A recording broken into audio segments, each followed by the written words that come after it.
Question number 1 देखिएगा, यहाँ पे कह रहा है what is the ratio of the areas of circle and an equilateral triangle whose diameter and a side are respectively equal. देखिए यहाँ पे कह रहा है कि एक सर्कल और एक इक्विलेटरल ट्रायंगल दोनों के एरिया का रेशियो बताइए। यहाँ पे बोला कि एक सर्कल है और एक इक्विलेटरल ट्रायंगल है, तो बोला कि दोनों के एरिया का रेशियो बताइए। और यहाँ पे हो रहा है कि सर्कल का जो डायमीटर है और इक्विलेटरल ट्रायंगल का जो एक साइड है वो दोनों आपस में इक्वल है। जैसे यहाँ पे इसको आप फिगर से समझिए, जैसे मान लेते हैं ये एक सर्कल है, ठीक है, और यहाँ पे आप एक इक्विलेटरल ट्रायंगल बना लीजिए। जैसे ये मान लेते हैं PQR, ये एक इक्विलेटरल ट्रायंगल है और यहाँ पे सर्कल का सेंटर हो जाएगा। तो बोला कि सर्कल का डायमीटर, तो यहाँ पे इसका डायमीटर ड्रा करिए। जैसे मान लेते हैं ये पूरा है डायमीटर, तो बोला कि सर्कल का डायमीटर और इक्विलेटरल ट्रायंगल का एक साइड दोनों आपस में इक्वल है। तो देखिए जैसे यहाँ पे इक्विलेटरल ट्रायंगल के साइड को आप मान लीजिए A, तो हालांकि इक्विलेटरल ट्रायंगल में तीनों साइड क्या होता है, इक्वल होता है, तो ये भी हो जाएगा A और ये भी हो जाएगा A। और यहाँ पे देखिए इसका रेडियस मान लेते हैं R है, यहाँ पे सेंटर है तो ये हो जाएगा रेडियस, ये भी हो जाएगा radius.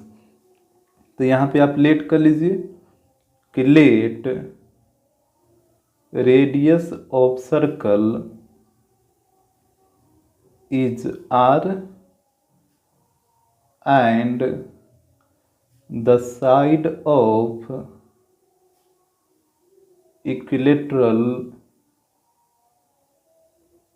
Of equilateral triangle is small a। ठीक है, यहाँ पे हम सर्कल के रेडियस को R मान लिए हैं और इक्विलेटरल ट्रायंगल के साइड को A मान लिए हैं। और यहाँ पे बताइए, यहाँ पे डायमीटर इक्वल टू क्या हो जाएगा 2R, ये तो आपको पता ही है। और इससे पहले डायमीटर इक्वल टू 2R होगा, पहले यहाँ पे ये भी बोला है कि डायमीटर और साइड आपस में क्या है, इक्वल है। तो यहाँ पे पहले हो जाएगा D इक्वल टू A, क्योंकि इसका डायमीटर है D और इसका साइड हम A माने हैं, तो D इक्वल टू A हो जाएगा। अब यहाँ पे D इक्वल टू हो जाएगा 2R इक्वल टू A। यहाँ तक तो कोई दिक्कत नहीं होगा। अब इसके बाद देखिएगा, हमसे पूछा था कि सर्कल और इक्विलेटरल ट्रायंगल दोनों के एरिया का रेशियो बताइए। तो यहाँ पे दोनों के एरिया का रेशियो निकाल लीजिए। जैसे यहाँ पे आप समझिए, यहाँ पे हो जाएगा now ratio of area of circle and equilateral triangle. यही ना हमसे पूछा था कि दोनों के एरिया का रेशियो क्या होगा, तो ratio of area of circle and equilateral triangle. तो यहाँ पे देखिए हम रेशियो निकाल लेते हैं। तो यहाँ पे ऊपर में आपको सर्कल का रेशियो लेना है और नीचे में इक्विलेटरल ट्रायंगल का। तो यहाँ पे हो जाएगा ऊपर में एरिया ऑफ सर्कल और नीचे में हो जाएगा एरिया ऑफ इक्विलेटरल ट्रायंगल। यहाँ तक तो कोई दिक्कत नहीं होना चाहिए। अब देखिए, तो यहाँ पे बताइए एरिया ऑफ सर्कल क्या होता है, ये होता है πr²। और इक्विलेटरल ट्रायंगल का एरिया ये होता है √3/4 इंटू साइड स्क्वायर। अब यहाँ पे आपको वैल्यू को पुट करना है, तो यहाँ पे देखिएगा, यहाँ पे तो πr² ही रहने दीजिए और ये हो जाएगा √3/4 इंटू साइड आप क्या माने थे, इक्विलेटरल ट्रायंगल का साइड A माने थे ना, तो यहाँ पे हो जाएगा A²। तो ये हो जाएगा ऊपर में πr² और नीचे में हो जाएगा √3/4 इंटू, और यहाँ पे देखिएगा A का वैल्यू कितना आया है, 2R आया है, तो आप A की जगह 2R पुट कर सकते हैं। तो आप क्या करिए कि यहाँ जो A है इसकी जगह आप 2R पुट कर दीजिए, तो ये हो जाएगा 2R का होल स्क्वायर। तो ध्यान से आप देखते जाइएगा। तो यहाँ पे ऊपर में है πr² और नीचे में हो जाएगा √3/4 इंटू, और यहाँ पे देखिए 2R का होल स्क्वायर करेगा तो 2 का स्क्वायर 4 और R का स्क्वायर R²। तो यहाँ पे R² से R² कट जाएगा, तो यहाँ पे ऊपर में बच जाएगा पाई, और यहाँ पे देखिए 4 से 4 भी कटेगा ना, 4 से 4 भी कटेगा, और यहाँ पे नीचे आ जाएगा √3। तो यहाँ पे इसका रेशियो आ जाएगा π/√3। यहाँ पे देखिए बुक में आंसर को आप सुधार लीजिएगा। बुक में आंसर दे दिया है 4π/√3, ये दिया है जो कि गलत है, आप इसको सुधार लीजिएगा। क्वेश्चन नंबर सेकेंड, यहाँ पे कह रहा है if the circumference of two circles are in the ratio 2:3। यहाँ पे हो रहा है कि दो सर्कल है और उसके सर्कमफ्रेंस का जो रेशियो दे रखा है वो रेशियो दे रखा है 2:3। तो कह रहा है कि what is the ratio of their area. तो दोनों सर्कल के एरिया का रेशियो बताइए, उसके एरिया का रेशियो क्या होगा। तो यहाँ पे देखिए दो सर्कल का बात हुआ है ना, तो आप सबसे पहले दो सर्कल बना लीजिए। ये हो गया एक सर्कल और एक सर्कल बनाइए इस तरीके से। और यहाँ पे मान लेते हैं एक का रेडियस है R1 और यहाँ पे दूसरे सर्कल के रेडियस को मान लीजिए R2। और यहाँ पे इसके सर्कमफ्रेंस को मान लेते हैं C1 और इसके सर्कमफ्रेंस को मान लेते हैं C2। यहाँ तक तो कोई दिक्कत नहीं होगा। और यहाँ पे क्वेश्चन में बोला कि दो सर्कल के सर्कमफ्रेंस का रेशियो 2:3 दे रखा है। तो यहाँ पे इसको नोट करिए। तो दोनों सर्कल के सर्कमफ्रेंस का रेशियो क्या होगा, इसका सर्कमफ्रेंस है C1 और इसका सर्कमफ्रेंस है C2। तो इसका रेशियो हो जाएगा C1/C2 और इसका वैल्यू दे रखा है 2:3। 2:3 का मतलब 2/3। यहाँ पे ध्यान रखिएगा रेशियो का मतलब डिवाइड ही होता है। ये जो आप रेशियो का सिंबल देख रहे हैं तो इसका मतलब डिवाइड ही होता है, यानी 2/3। तो यहाँ पे C1/C2 इक्वल टू हो गया 2/3। ये तो क्वेश्चन में ही दे रखा है। अब बताइए सर्कमफ्रेंस का फॉर्मूला क्या होता है 2πr। और अगर आप C1 का सर्कमफ्रेंस लीजिएगा तो इसका रेडियस है R1। तो यहाँ पे हो जाएगा 2πr1 और नीचे है C2 तो इसका सर्कमफ्रेंस हो जाएगा 2πr2 क्योंकि यहाँ पे इसका रेडियस है R2 और यहाँ पे हो जाएगा 2/3। 2π से कटेगा 2π तो यहाँ पे हो जाएगा R1/R2 इक्वल टू 2/3। तो इसके रेडियस का जो रेशियो आ जाएगा वो आ जाएगा 2:3। अब देखिए क्वेश्चन में आपसे क्या बोला था, यहाँ पे बोला है कि what is the ratio of their area. दोनों के एरिया का रेशियो बताइए। तो यहाँ पे देखिएगा यहाँ पे हो जाएगा now ratio of their areas, उसके एरिया का रेशियो निकालना है। तो यहाँ पे देखिएगा तो यहाँ पे एक से और नोट कर लीजिए। जैसे मान लेते हैं इस सर्कल का एरिया है A1 और इस सर्कल के एरिया को मान लीजिए A2। ठीक है, इस सर्कल का एरिया है A1 और इसका है A2, ये हम लेट कर लिए हैं।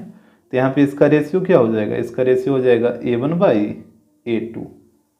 और बताइए अगर पहला सर्कल का आप एरिया निकालिएगा तो ये हो जाएगा πr1 का स्क्वायर क्योंकि इसका रेडियस R1 है। और दूसरे सर्कल का आप एरिया निकालिएगा तो ये हो जाएगा πr2 का स्क्वायर।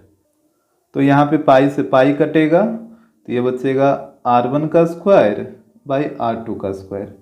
तो यहाँ पे इसको आप ऐसे लिख सकते हैं R1/R2 और ये पूरा पे होल स्क्वायर दे दीजिए क्योंकि ये स्क्वायर ऊपर में भी है नीचे भी है। तो इसको ब्रैकेट में करके पूरा पे रख दीजिए। तो ब्रैकेट जैसे ही आप हटाइएगा तो ये दोनों पे आ जाएगा। और R1/R2 का वैल्यू है 2/3। तो यहाँ पे R1/R2 की जगह आ जाएगा 2/3 का whole square.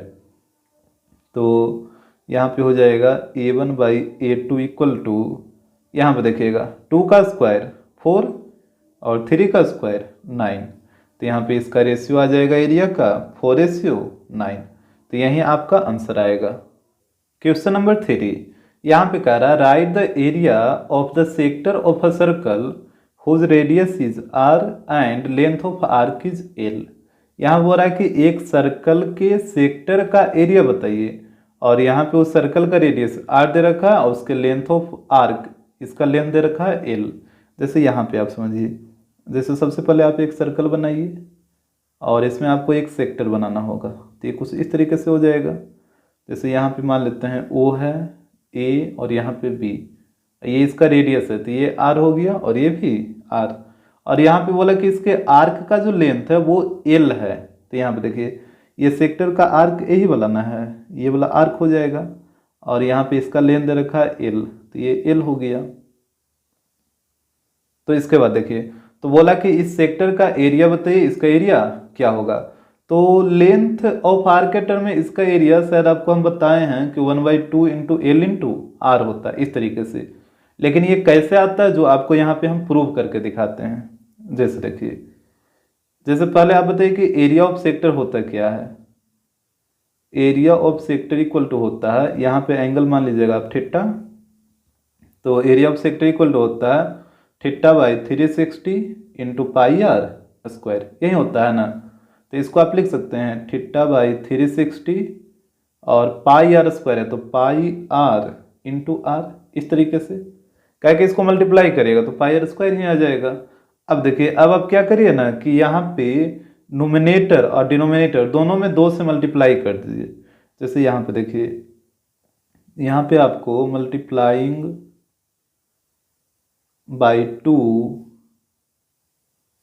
In nominator and denominator, 2 से नोमिनेटर और डिनोमिनेटर दोनों में आप मल्टीप्लाई करिए। ये मल्टीप्लाई क्यों कर रहे हैं जो आपको यहाँ पे पता चल जाएगा। यहाँ पे ऊपर में है पाई आर इंटू आर, और यहाँ पे 2 से ऊपर में और 2 से नीचे में, ये हो गया नोमिनेटर में, ये हो गया डिनोमिनेटर में मल्टीप्लिकेशन। तो यहाँ पे देखिएगा, इसको आप सिर्फ अरेंज कर दीजिए तो यहाँ पे हो जाएगा थीटा बाई 360, और यहाँ पे देख रहे हैं पाई आर है और यहाँ पे इंटू 2 है, तो इसको एक साथ आप 2 पाई आर लिख सकते हैं।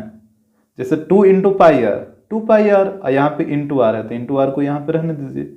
आ रहा ना बात समझ में। जैसे 2 इंटू पाई आर तो 2 पाई आर हो गया, और इंटू आर था तो इंटू आर, और नीचे में 2 है तो इसको तो रखना ही होगा नीचे में, ये वाला 2 है तो इसको नीचे में रख दिए हैं। अब देखिएगा, अब यहाँ पे होता है ये theta by 360 into 2 pi r, ये किसका फॉर्मूला होता है आप याद करिए। आपको नहीं बताए हैं यहाँ पे लेंथ ऑफ आर्क का फॉर्मूला आप याद करिए। Length of arc that means L equal to क्या होता है, ये होता है theta by 360 into 2 pi r, यही ना होता है लेंथ ऑफ आर्क का फॉर्मूला। तो theta by 360 into 2 pi r की जगह आप एल पुट कर सकते हैं, क्योंकि ये जो फॉर्मूला है थीटा बाई 360 2 पाई आर, ये लेंथ ऑफ आर्क का है। तो यहाँ पे हो जाएगा एल इंटू आर बाई 2। तो इसी को अरेंज करके आप 1/2 इंटू एल इंटू आर लिख दीजिए, और यही तो होता है एरिया ऑफ सेक्टर का formula 1/2 into L into r. तो इस तरीके से आपको प्रूफ इसको कर लेना है। क्वेश्चन नंबर 4 यहाँ पे कह रहा है what is the length in terms of pi of arc. कह रहा कि एक आर्क का लेंथ बताइए और उसका लेंथ बताना है पाई के टर्म में, और यहाँ बोला है कि that subtends N angle of 36 degree at the centre of a circle of radius 5 centimetre. देखिए यहाँ पे बोला कि एक सर्कल के आर्क का लेंथ बताइए पाई के टर्म में, और वो जो आर्क है वो सर्कल के सेंटर पे 36 डिग्री का एंगल बना रहा है, और सर्कल का रेडियस दे रखा है 5 सेंटीमीटर। जैसे यहाँ पे आप फिगर से इसको समझ लीजिए। जैसे मान लीजिए ये एक सर्कल है, तो बोला कि इस सर्कल में एक आर्क है, उसका लेंथ क्या होगा। तो जैसे यहाँ पे एक छोटा सा आर्क ले लीजिए, जैसे इस तरीके से यहाँ पे ए मान लेते हैं और ये बी मान लेते हैं, तो ये वाला हो गया आर्क ए बी। तो बोला कि इस आर्क का लेंथ क्या होगा, और ये जो आर्क है वो सर्कल के सेंटर पे 36 डिग्री का एंगल बना रहा। तो यहाँ पे देखिए ये इस तरीके से एंगल बनाएगा, ये जो एंगल हो जाएगा ये 36 डिग्री का, और यहाँ पे सर्कल का रेडियस है 5 सेंटीमीटर, तो ये हो गया 5 सेंटीमीटर, और ये भी हो जाएगा 5 सेंटीमीटर। यहाँ पे मान लेते हैं ओ है, तो यहाँ से आपको लेंथ ऑफ आर्क ये वाला ए बी का वैल्यू पूछा है। तो यहाँ पे देखिएगा लेंथ ऑफ आर्क का तो फार्मूला ही होता है, फार्मूला को यूज कर लीजिए। तो यहाँ पे हो जाएगा length of arc equal to, बताइए इसका फार्मूला क्या होता है। इसका फार्मूला होता है theta by 360 into 2 pi r. Value को पुट करिए, तो थीटा की जगह आपको पुट करना है 36, और नीचे में तो 360 रहेगा, 2 की जगह 2, पाई की जगह पाई, क्योंकि हमसे पाई के टर्म में ही पूछा है, और रेडियस की जगह आपको 5 पुट करना है, तो यहाँ पे 5 हो जाएगा। अब देखिए यहाँ पे काटने का तरीका, 5 इंटू 2 10, और 10 से ये वाला 0 कट जाएगा। आ रहा ना आपको बात समझ में। जैसे 5 इंटू 2 10, और 10 से ये वाला 0 कट जाएगा, और 36 से 36 कटेगा, तो यहाँ पे सिर्फ बचेगा पाई, तो यहाँ पे इसका लेंथ आ जाएगा पाई सेंटीमीटर। क्वेश्चन नंबर 5 यहाँ पे कह रहा है कि what angle subtended at the centre of a circle of radius 6 centimetre by N arc of length 3 pi centimetre. देखिए यहाँ पे बोला कि एक सर्कल के सेंटर पे कितना डिग्री का एंगल बन रहा है, और सर्कल का जो रेडियस है वो 6 सेंटीमीटर है, और वो एंगल बन रहा है एक आर्क के द्वारा, और उस आर्क का लेंथ है 3 पाई सेंटीमीटर। क्वेश्चन आपको आ रहा है समझ में। जैसे बोला कि एक सर्कल में एक आर्क के द्वारा, और आर्क का लेंथ है 3 पाई सेंटीमीटर, तो इस आर्क के द्वारा सर्कल के सेंटर पे कितना डिग्री का एंगल बन रहा है, और सर्कल का रेडियस दे रखा है 6 सेंटीमीटर। जैसे यहाँ पे आप समझिए, जैसे सबसे पहले आपको एक सर्कल बनाना है, यहाँ पे सेंटर हो जाएगा, और इसमें एक छोटा सा आर्क ले लीजिए। जैसे मान लेते हैं ये एक आर्क है, यहाँ पे ए और यहाँ पे बी। अब बोला कि इस आर्क का लेंथ है 3 पाई सेंटीमीटर, तो ये वाला जो आप लेंथ देख रहे हैं, ये वाला लेंथ कितना हो जाएगा, ये हो जाएगा 3 पाई सेंटीमीटर। तो बोला कि ये जो आर्क है वो सेंटर पे कितना डिग्री का एंगल बनाएगा, डेट मीन्स ये वाला जो एंगल बनेगा यहाँ पे कितना डिग्री का बनेगा, यही एंगल का वैल्यू पूछा है। और जैसे मान लेते हैं ये एंगल है थीटा, और यहाँ पे रेडियस दे रखा है ना, रेडियस 6 है, तो इसको नोट कर लीजिए, ये है 6 सेंटीमीटर और ये भी हो जाएगा 6 सेंटीमीटर। तो यहाँ से आपको बताना है कि इस थीटा का वैल्यू क्या होगा, तो यहाँ पे समझिएगा, तो वही यूज करना होगा लेंथ ऑफ आर्क का फॉर्मूला, क्योंकि लेंथ ऑफ आर्क का वैल्यू दे रखा है। तो length of arc equal to क्या होता है, theta by 360 into 2 pi r, यही होता है ना। और लेंथ ऑफ आर्क का वैल्यू देखिए, यहाँ पे 3 पाई दे रखा है, तो यहाँ पे आपको पुट करना है लेंथ ऑफ आर्क की जगह 3 पाई, और थीटा तो आपको निकालना है, तो थीटा की जगह थीटा, 360 की जगह 360 इंटू 2 पाई की जगह पाई रहने दीजिए, और रेडियस 6 है, तो यहाँ पे 6। अब देखिएगा पाई से पाई कटेगा, और यहाँ पे 3 से काटिए 6 को 2 बार में, और इसके बाद देखिए 2 से यहाँ पे इसको काट दीजिए 180, और फिर 2 से ये कट जाएगा 90 बार में। तो इस तरफ कुछ नहीं तो 1 है, और यहाँ पे थीटा अपॉन 90, क्रॉस मल्टीप्लाई कर लीजिए, इसके नीचे कुछ नहीं तो 1, तो थीटा इंटू 1 थीटा, और यहाँ पे 90 इंटू 1 90, यानी थीटा का वैल्यू आ जाएगा 90 डिग्री। क्वेश्चन नंबर 6, यहाँ पे कह रहा है कि what is the area of a sector of a circle, एक सर्कल के सेक्टर का एरिया बताइए क्या होगा। इसके बाद लिखा है ऑफ रेडियस 5 सेंटीमीटर, और उस सर्कल के जो रेडियस है वो दे रखा है 5 centimetre, formed by N arc of length 3.5 centimetre. तो देखिए कह रहा है कि एक सर्कल के सेक्टर का एरिया क्या होगा, और सर्कल का रेडियस दे रखा है 5 सेंटीमीटर, और वो जो सेक्टर बन रहा है वो एक आर्क के द्वारा बन रहा है, और उस आर्क का लेंथ दे रखा है 3.5 सेंटीमीटर। जैसे आप यहाँ पे समझ सकते हैं, जैसे मान लेते हैं ये एक सर्कल है, और इसमें एक आर्क है जिसका लेंथ है 3.5 सेंटीमीटर।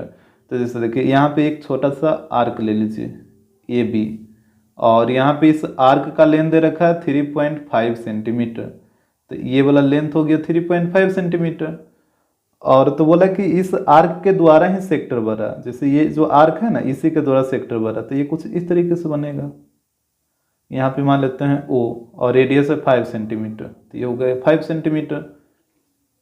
तो यहाँ पे आपसे पूछा है कि इस सेक्टर का एरिया क्या होगा, और यहाँ पे थीटा का वैल्यू नहीं दिया है, लेकिन लेंथ ऑफ आर्क दे रखा है। और आपको पता ही है कि एरिया ऑफ सेक्टर का 2 फार्मूला होता है, एक थीटा के टर्म में और एक लेंथ ऑफ आर्क के टर्म में। तो यहाँ पे लेंथ ऑफ आर्क दिया है, तो आपको लेंथ ऑफ आर्क वाला फार्मूला यूज करना होगा, जो कि होता है 1/2 इंटू एल इंटू आर। ये आपको हम क्वेश्चन नंबर 3 में भी प्रूव करके दिखाएं कैसे आता है। तो यहाँ पे देखिए वैल्यू को आप पुट करिए, तो 1/2 लेंथ ऑफ आर्क है 3.5, तो यहाँ पे हो गया 3.5, और रेडियस 5 है, तो यहाँ पे 5 हो जाएगा। तो यहाँ पे ऊपर मल्टीप्लाई करिए इसको, तो ये हो जाएगा 17.5/2, और इसको जब आप डिवाइड करिएगा तो ये आ जाएगा 8.75 सेंटीमीटर स्क्वायर। क्वेश्चन नंबर 7, यहाँ पे कह रहा है कि in a circle of radius 10 centimetre an arc subtend an angle of 108 degree at the centre. देखिए कह रहा है कि एक सर्कल है, उसका रेडियस है 10 सेंटीमीटर, उसने बोला कि जो एक आर्क है वो सर्कल के सेंटर पे 108 डिग्री का एंगल बना रहा है। तो कह रहा है कि what is the area of the sector in terms of pi, तो उस सेक्टर का एरिया क्या होगा पाई के टर्म में आपको बताना है। तो यहाँ पे देखिए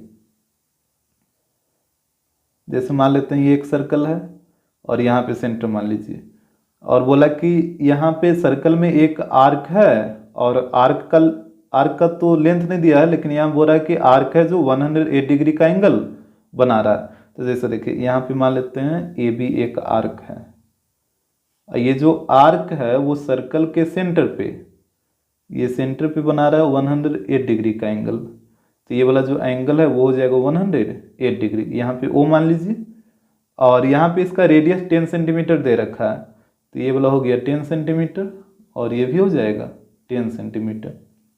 तो हमसे बोला कि इस आर्क के द्वारा जो एंगल बना, तो यहाँ पे ये एक सेक्टर भी बन गया ना, तो यही बोला है कि what is the area of the sector in terms of pi. तो यहाँ पे सेक्टर का एरिया बताइए पाई के टर्म में, तो यही वाला सेक्टर का एरिया आपसे पूछ रहा है। तो यहाँ पे ध्यान दीजिएगा, तो यहाँ पे आप यूज करिए एरिया ऑफ सेक्टर का फॉर्मूला। तो area of sector equal to होता है theta by 360 into pi r square. तो यहाँ पे थीटा का वैल्यू कितना 108, तो यहाँ पे हो जाएगा 108 बाई 360, पाई के टर्म में आपसे बोला है ना, पाई के टर्म में बताइए, तो पाई की जगह पाई ही रहेगा, और रेडियस 10 है तो यहाँ पे 10 का स्क्वायर 100, नहीं तो 10 इंटू 10 लिखिए इसको। अब यहाँ पे देखिएगा 0 से कटेगा 0 और 36 से ये कटेगा 3 बार में, तो ऊपर में हो जाएगा 10 इंटू 3 30 और इंटू पाई, तो 30 पाई हो जाएगा सेंटीमीटर स्क्वायर। तो यही हो जाएगा सेक्टर का एरिया। क्वेश्चन नंबर 8, यहाँ पे देखिए, यहाँ पे कह रहा है कि if a square is inscribed in a circle, एक स्क्वायर है जो सर्कल के अंदर इंस्क्राइब्ड है। इंस्क्राइब्ड का मतलब होता है उसके अंदर ड्रा हुआ है, ठीक है, मतलब जो स्क्वायर है वो सर्कल के अंदर ड्रा हुआ है। तो यहाँ पे कह रहा है कि what is the ratio of the areas of circle and the square. तो सर्कल और स्क्वायर दोनों के एरिया का रेशियो बताइए, उसके एरिया का रेशियो क्या होगा। जैसे आप यहाँ पे फिगर में देखिए, बोला कि एक स्क्वायर है जो सर्कल के अंदर इंस्क्राइब्ड है, तो यहाँ पे एक square A B C D है जो कि एक सर्कल के अंदर ड्रा हुआ है। और यहाँ पे आपको एक चीज ध्यान रखना है कि अगर कोई भी स्क्वायर सर्कल के अंदर ड्रा हो तो उस स्क्वायर का जो डायगोनल होता है वो एक दूसरे को सर्कल के सेंटर पे बाइसेक्ट करता है। इस पॉइंट को आप हमेशा ध्यान में रखिएगा कि अगर कोई स्क्वायर सर्कल के अंदर ड्रा हुआ है तो उस स्क्वायर का जो डायगोनल होगा वो सर्कल के सेंटर पर ही बाइसेक्ट करेगा, मतलब यही जो पॉइंट है वो सर्कल का सेंटर भी हो जाएगा और बाइसेक्ट करेगा। तो ये दोनों आपस में इक्वल, इधर ये दोनों भी आपस में इक्वल, यहाँ तक तो कोई दिक्कत नहीं होगा। और हालांकि 90 डिग्री पे बाइसेक्ट करता है तो यहाँ पे चारों तरफ 90 भी बन जाएगा। यहाँ तक पहले आप देख लीजिए, यहाँ तक आपको कोई दिक्कत ना हो। तो यहाँ पे इसको हम नोट कर देते हैं, यहाँ पे लिखिए if a square is inscribed in the circle then the diagonal of a square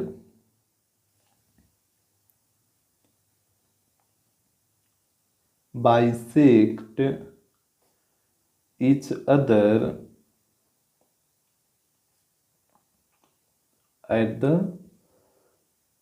center of the circle। इस पॉइंट को आप हमेशा ध्यान में रखिएगा, यहाँ पे इसको हम लिख भी दिए हैं कि अगर कोई स्क्वायर सर्कल के अंदर इंस्क्राइब्ड है मतलब ड्रा हुआ है, तब उस स्क्वायर का जो डायगोनल होगा वो बाइसेक्ट करेगा कहाँ पे, तो सर्कल के सेंटर पे। और यहाँ पे मान लेते हैं कि स्क्वायर का जो साइड है वो मान लीजिए ए है, यहाँ पे इसको लेट कर लीजिए, let side of square equal to a मान लेते हैं। और देखिए यहाँ पे आपको मेन रूप से रेडियस निकालना है, जैसे हमसे बोला कि दोनों के एरिया का रेशियो क्या होगा, तो यहाँ पे स्क्वायर का साइड तो आपको पता है ए लेट कर लिए हैं, तो यहाँ पे आपको रेडियस निकालना होगा। तो यही वाला ना रेडियस है, ये रेडियस हो जाएगा ओ ए, और ओ सी भी क्या है, रेडियस है। अगर आप इस तरफ आइएगा तो ओ बी भी रेडियस है और ओ डी भी, ये भी रेडियस हो जाएगा और ये भी रेडियस हो जाएगा। तो यहाँ पे हम क्या करेंगे ना कि यहाँ पे स्क्वायर के डायगोनल का हम लेंथ निकाल लेंगे, डेट मीन्स AC का। और जब आपको AC का लेंथ पता चल जाएगा तो उसको आधा आधा कर दीजिएगा, काहे कि ये दोनों आपस में क्या है, इक्वल है। तो पहले आप इसके डायगोनल का लेंथ निकालिए, तो यहाँ पे हो जाएगा सो डायगोनल ऑफ अ स्क्वायर बताइए स्क्वायर के डायगोनल का फार्मूला क्या होता है? ये होता है अंडर रूट 2 इंटू साइड, और यहाँ पे साइड ए है तो यहाँ पे डायरेक्ट ए लिख देते हैं। आ रहा बात समझ में? जैसे डायगोनल ऑफ स्क्वायर का फॉर्मूला ही होता है अंडर रूट 2 इंटू साइड, और यहाँ पे साइड ए है तो अंडर रूट 2 इंटू ए हो गया। तो यहाँ पे डायगोनल ए सी है ना, ए सी ले लीजिए या बी डी, कुछ भी लिखिए, तो ए सी इक्वल टू हो जाएगा अंडर रूट 2 इंटू ए।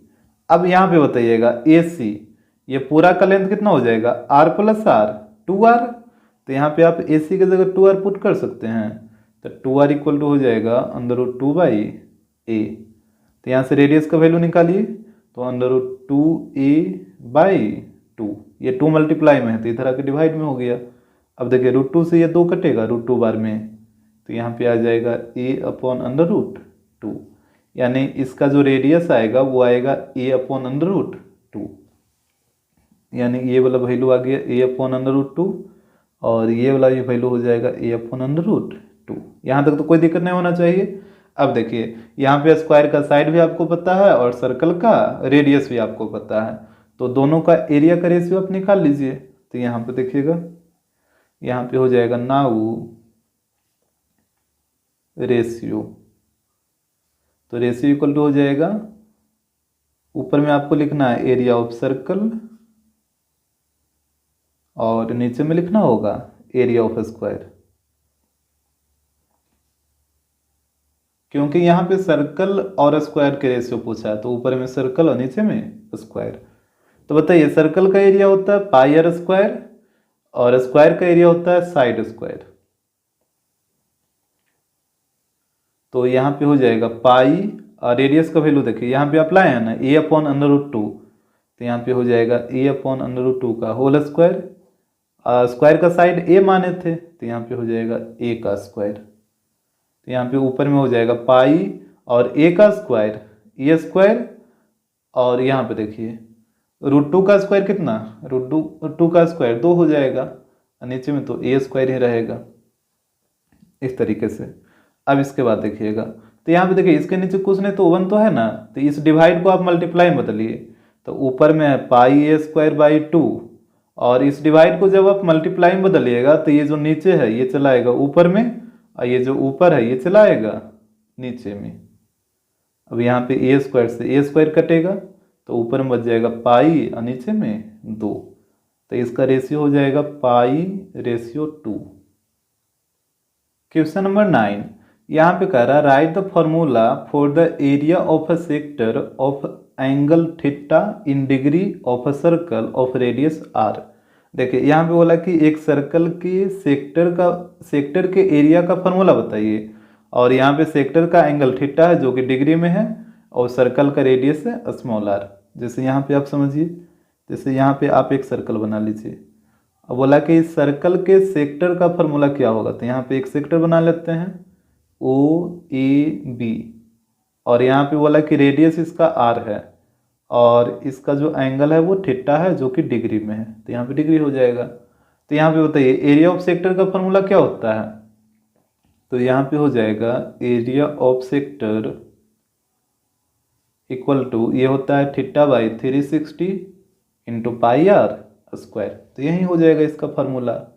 क्वेश्चन नंबर 10, यहाँ पे बोल रहा है write the formula for the area of a segment in a circle of radius r given that the sector angle is theta in degrees. यहाँ पे देखिए कह रहा है कि एक सर्कल के सेगमेंट के एरिया का फॉर्मूला बताइए क्या होगा, और सर्कल का रेडियस है स्मॉल आर, और ये भी दे रखा है कि सेक्टर का जो एंगल है वो है थीटा डिग्री। सेक्टर का एंगल का मतलब जो सेगमेंट बनता है वो सेक्टर के अंदर ही रहता है ना, तो वहीं सेक्टर का एंगल दे रखा है थीटा डिग्री। जैसे आप यहाँ पे समझिए, जैसे सबसे पहले आप एक सेगमेंट बनाइए, तो ये एक सर्कल हो गया, और यहाँ पे मान लेते हैं सेंटर है, तो ये हो जाएगा इसका सेक्टर, यहाँ पे मान लेते हैं ओ ए बी, और जैसे यहाँ पे ए बी को ज्वाइन करिएगा तो ये जो कॉर्ड ए बी है और ये जो आर्क है, दोनों से जो एरिया बनता है इसी को ना बोलते हैं सेगमेंट, तो ये हो गया सेगमेंट। तो बोला कि यहाँ पे इसका रेडियस स्मॉल आर है तो स्मॉल आर, और यहाँ पे एंगल है थीटा, तो ये हो जाएगा थीटा डिग्री। तो बोला कि यहाँ पे ये जो सेगमेंट है इसी सेगमेंट का फॉर्मूला आपसे पूछ रहा है, तो यहाँ पे देखिएगा एरिया ऑफ सेगमेंट, तो एरिया ऑफ सेगमेंट का आपको हम फार्मूला बताए थे, ये होता है theta by 360 pi r square minus 1/2 r square sine theta, यही आपको बताए थे ना एरिया ऑफ सेगमेंट का। लेकिन आप अगर आंसर में आप देखिएगा तो ये वाला फार्मूला आंसर में नहीं दे रहा होगा, आर डी शर्मा बुक में कुछ अलग ही फार्मूला दिया है, जो कि इसी का और सिंप्लीफाइड फॉर्म है। ठीक है, इसी को 2 स्टेप और आगे करेंगे तो वो वाला फार्मूला आ जाएगा, जो कि आपको हम यहाँ पे प्रूव करके दिखाएंगे, जो आपको बुक वाला फार्मूला है। तो देखिए वो जो फार्मूला है ना आपके बुक वाला, वो इसी फार्मूला से आएगा, तो आप एरिया ऑफ सेगमेंट के लिए इसी फार्मूला को याद रखिएगा। तो यहाँ पे समझिए कि वो फार्मूला कैसे आता है। तो जैसे एरिया ऑफ सेगमेंट, इसका फार्मूला होता है theta by 360 pi r square minus 1/2 r square sine theta, इसमें तो कोई दिक्कत नहीं होना चाहिए। तो एरिया ऑफ सेगमेंट का फार्मूला होता है theta by 360 pi r square minus 1/2 r square sine theta. अब देखिए यहाँ पे इसको थोड़ा सा आप डिराइव करिए, साइन थीटा को हम तोड़ेंगे। यहाँ पे आपको एक फार्मूला याद रखना है कि साइन 2 थीटा इक्वल टू होता है 2 sine theta into cos theta. ये फार्मूला आपको 11th क्लास में पढ़ना है, ठीक है, तो इसको आप याद रखिएगा कि साइन 2 थीटा का फार्मूला होता है 2 sine theta into cos theta. देखिए इसमें होता क्या है कि जैसे यहाँ पे एंगल कितना है, साइन के साथ एंगल है 2 थीटा ना, यहाँ पे जो एंगल यूज हुआ है वो यूज हुआ है 2 थीटा, और यहाँ पे एंगल है थीटा और यहाँ पे भी एंगल है थीटा। यानी कहने का मतलब यहाँ पे अगर रहेगा 2 थीटा तो यहाँ पे जो एंगल आएगा दोनों के साथ वो इसका आधा आएगा। जैसे यहाँ पे 2 थीटा है ना, तो 2 थीटा का आधा कितना होगा, थीटा, तो यहाँ पे आया है थीटा, यहाँ पे भी आया है थीटा। और आपको बात समझ में, तो इस फॉर्मूला में यही होता है कि यहाँ पे जितना भी एंगल रहेगा उसका हाफ वैल्यू यहाँ पे रहेगा, एंगल का आधा यहाँ पे रहेगा। अब जैसे देखिए अगर हम यहाँ पे लिख दे साइन थीटा, ठीक है, अगर यहाँ पे एंगल रहेगा थीटा तो यहाँ पे कितना हो जाएगा, यहाँ पे हो जाएगा 2 साइन। अब बताइए थीटा का हाफ कितना होगा, तो किसी भी चीज़ का आधा करने के लिए उसमें हम 2 से डिवाइड करते हैं, तो थीटा का हाफ हो जाएगा थीटा बाई 2। जैसे 2 थीटा का हाफ कैसे निकलेगा, तो 2 थीटा में आप 2 से डिवाइड करिए तो यहाँ पे कट जाता है, तो ये हो जाता है थीटा, जो कि यहाँ पे आप देख भी रहे थे। तो उसी प्रकार यहाँ पे एंगल है थीटा, तो थीटा का हाफ कितना, तो थीटा में 2 से डिवाइड करिए तो थीटा बाई 2, तो यहाँ पे हो जाएगा theta by 2 into cos theta by 2। पहले बताइए ये चीज़ आपको आ रहा है समझ में। यहाँ पे सिर्फ आपको यही ध्यान रखना है कि यहाँ पे जो भी एंगल रहता है उसका आधा यहाँ पे रहता है। तो जैसे 2 थीटा था तो यहाँ पे थीटा हो गया। अब यहाँ पे है थीटा, तो थीटा का हाफ कितना, थीटा बाई 2, तो यहाँ पे आ गया थीटा बाई 2, यानी साइन थीटा इक्वल टू होगा 2 sign theta by 2 into cos theta by 2। तो ये जो साइन थीटा का जो वैल्यू यहाँ पे आया है इसको आप यहाँ पे पुट करिए साइन थीटा की जगह, तो ये हो जाएगा theta by 360 pi r square minus 1/2 r square, और यहाँ पे वैल्यू को रखिए तो ये हो जाएगा 2 sign theta by 2 into cos theta by 2। अब देखिए 2 से 2 कट जाएगा तो यहाँ पे बच जाएगा theta by 360 pi r square minus, और यहाँ पे बच जाएगा r square sine theta by 2 into cos theta by 2, यही बचेगा ना। अब यहाँ पे आप देखिए कि आर स्क्वायर इधर भी है और आर स्क्वायर इधर भी है, तो आप आर स्क्वायर कॉमन ले लीजिए, तो यहाँ पे बचेगा theta by 360 into pi minus, और यहाँ पे हो जाएगा sign theta by 2 into cos theta by 2, और जब आर स्क्वायर कॉमन लीजिएगा तो ये इंटू में आर स्क्वायर आ जाएगा इस तरीके से। तो यही आपका बुक में फार्मूला दे रखा है। क्वेश्चन नंबर 11, यहाँ पे देखिए, यहाँ पे कह रहा है कि if the adjoining figure is a sector of a circle of radius 10.5 centimetre, what is the perimeter of sector. यहाँ पे देखिएगा नीचे फिगर में, इस फिगर में बोला कि ये फिगर में ये सेक्टर का फिगर दे रखा है और ये जो कि एक सर्कल का सेक्टर है, और यहाँ पे बोला कि इसका जो रेडियस है वो 10.5 सेंटीमीटर है, जो कि यहाँ पे आप देख भी पा रहे हैं। तो यहाँ पे बोला कि what is the perimeter of sector, तो इस सेक्टर का पेरीमीटर क्या होगा। पेरीमीटर का मतलब क्या होता है, इसके सारे बाउंड्री का सम, यही ना। पेरीमीटर जब भी बोले तो आप क्या करिए कि इसके सारे जो बाउंड्री है उसको आप ऐड कर दीजिएगा। तो यहाँ पे ध्यान दीजिए, यहाँ पे हो जाएगा पेरीमीटर ऑफ सेक्टर। तो यहाँ पे इसके बाउंड्री का लेंथ बताइए। तो देखिए यहाँ पे इधर हो जाएगा AC प्लस, फिर यहाँ से इधर चलिएगा तो ये वाला बाउंड्री हो जाएगा BC। तो यहाँ पे हो गया BC। तो एक बाउंड्री AC और एक बाउंड्री BC, और यहाँ पे देखिए एक ये वाला जो कर्व्ड आपको दिख रहा है। तो ये जो कर्व्ड आप देख रहे हैं ये क्या है, ये आर्क है ना, ये आर्क है। तो ये हो जाएगा आर्क AB। तो यहाँ पे हो जाएगा प्लस आर्क AB। यहाँ तक तो कोई दिक्कत नहीं होना चाहिए। अब देखिए AC का लेंथ है 10.5, BC का भी लेंथ है 10.5, और यहाँ पे RKB इसका तो लेंथ नहीं दे रखा है, तो यहाँ पे इसका लेंथ आपको निकालना पड़ेगा। तो यहाँ बताइए लेंथ ऑफ आर्क वाला फॉर्मूला जो होता है ना उसी को आप यूज करिए। तो लेंथ ऑफ आर्क का फॉर्मूला होता है θ/360 इंटू 2πr। तो इसी फॉर्मूला को यूज कर लीजिएगा। तो यहाँ पे देखिए दोनों को ऐड करिए, तो इसको ऐड करिएगा तो ये आ जाएगा 21 प्लस, और यहाँ पे देखिए थीटा, तो ये 60 है ना, तो थीटा की जगह आ जाएगा 60/360 इंटू 2 पाई की जगह पुट करिए 22/7, और रेडियस है 10.5, तो यहाँ पे आ जाएगा 10.5। यहाँ से इसको हटाइए तो नीचे में आएगा 10। अब देखिएगा इसके बाद 60 से इसको काटिए 6 बार में, फिर 2 से कटेगा ये 3 बार में, और फिर यहाँ पे देखिएगा 7 इंटू 3 तो 21, और 21 से ये कटेगा 5 बार में। और आपको बात समझ में, जैसे 7 इंटू 3 21, और 21 से ये कटेगा 5 बार में। तो यहाँ पे हो गया 21 प्लस, ऊपर में देखिए 22 इंटू 5, तो यहाँ पे आ जाएगा 110/10, 0 से 0 कटेगा। तो यहाँ पे हो जाएगा 21 प्लस 11, और इसको ऐड करिएगा तो ये आ जाएगा 32, यानी सेक्टर का जो पेरीमीटर आएगा वो आएगा 32 सेंटीमीटर। क्वेश्चन नंबर 12, यहाँ पे बोल रहा है if the diameter of a semi circular protractor is 14 centimetre. देखिए बोला कि एक सेमी सर्कुलर प्रोटेक्टर है और उसका जो डायमीटर का लेंथ है वो दे रखा है 14 सेंटीमीटर। तो कह रहा है कि फाइंड इट्स पेरीमीटर। तो उस सेमी सर्कुलर प्रोटेक्टर का पेरीमीटर बताइए। जैसे यहाँ पे सबसे पहले आप एक सेमी सर्कुलर प्रोटेक्टर बनाइए, तो ये कुछ इस तरीके का रहेगा, और यहाँ पे इसके डायमीटर का लेंथ दे रखा है 14, तो यही ना इसका डायमीटर होगा। तो ये हो गया 14 सेंटीमीटर। यहाँ पे कहीं पे सेंटर मान लेते हैं।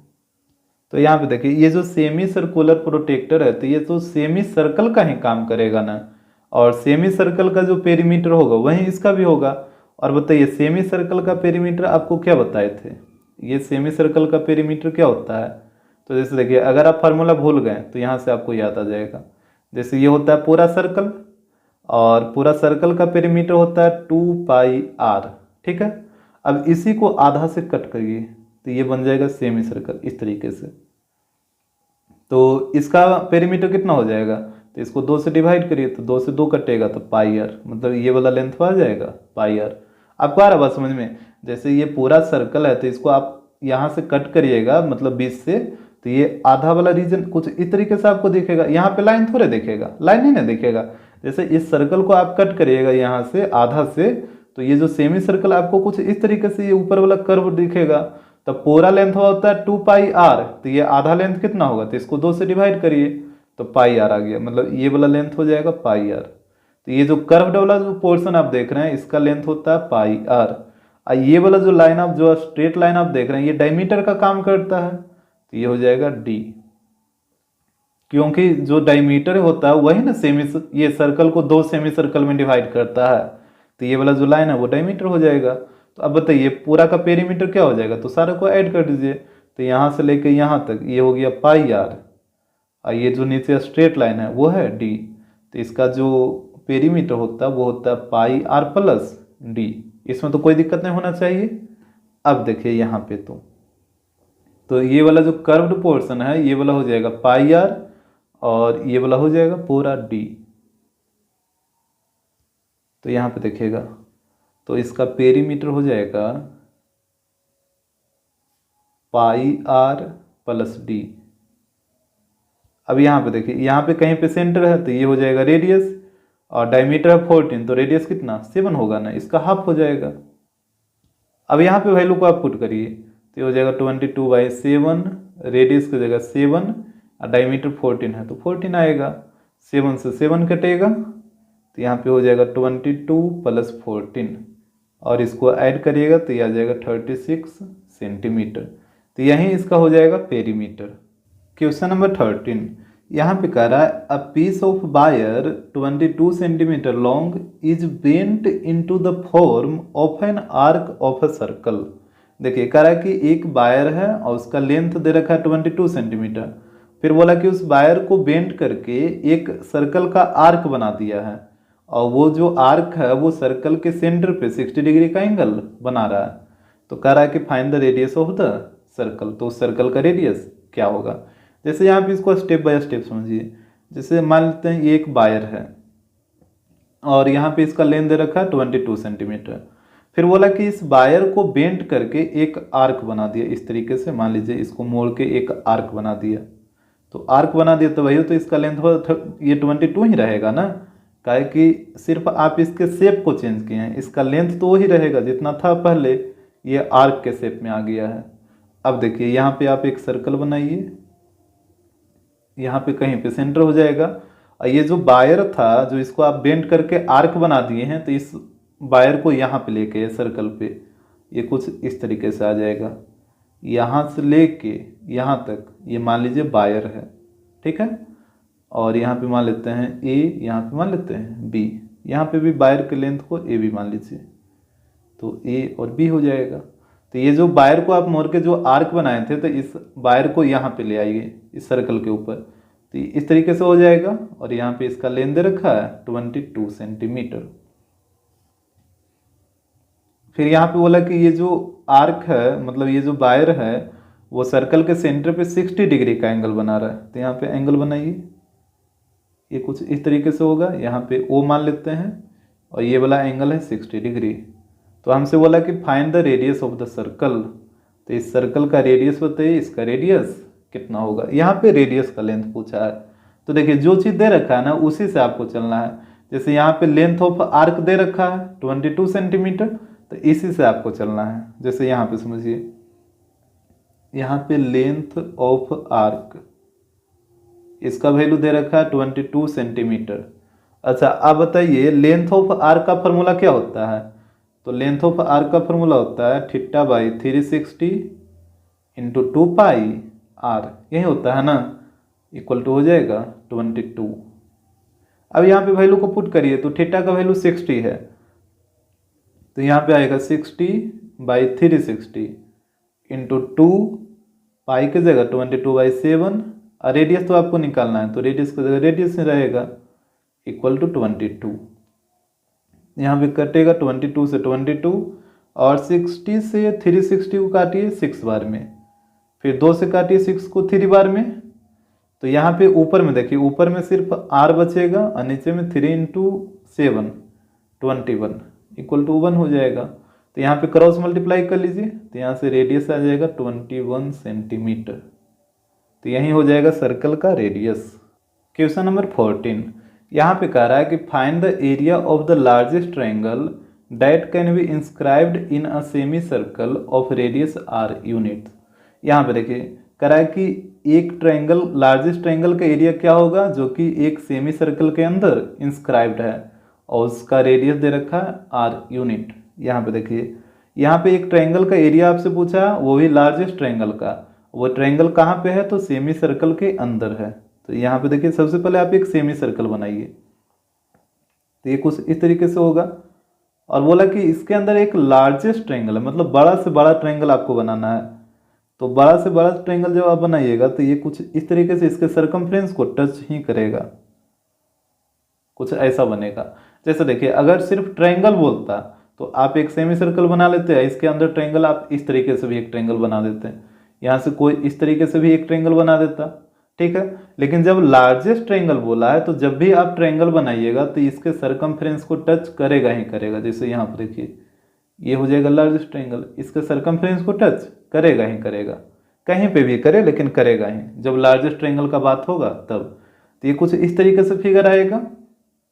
यहाँ पे मान लेते हैं A B C और यहाँ पे बताइए ये जो एंगल होगा कितना डिग्री का, आपको पता है ना सेमी सर्कल में जो एंगल बनता है वो बनता है 90 डिग्री का। आप हमेशा ये रखिएगा सेमी सर्कल में कितना डिग्री का एंगल बनता है, 90 डिग्री का। तो ये वाला एंगल हो जाएगा 90 डिग्री, इस बात को आपको ध्यान रखना है। और देखिए अगर इस तरीके से सेमी सर्कल में मान लीजिए अगर 2 गो एंगल बन रहा है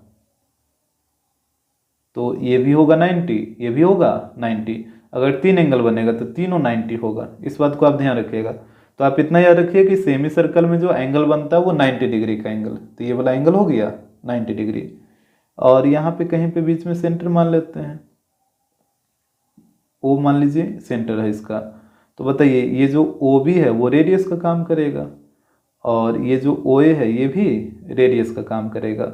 अच्छा अगर आप ओ से सी एक परपेंडिकुलर ड्रा कर दीजिए इस तरीके से, तो ये बताइए ओ सी है ये भी रेडियस का काम नहीं करेगा क्योंकि यहाँ पे सेंटर है और ये वाला हो गया सरकमफ्रेंस। तो सेंटर और सरकमफ्रेंस के बीच के डिस्टेंस को रेडियस कहते हैं, तो यहाँ पे ओ सी भी रेडियस का काम करेगा। और यहाँ पे हम लिख देते हैं ड्रा ओ सी या सी ओ परपेंडिकुलर ए बी।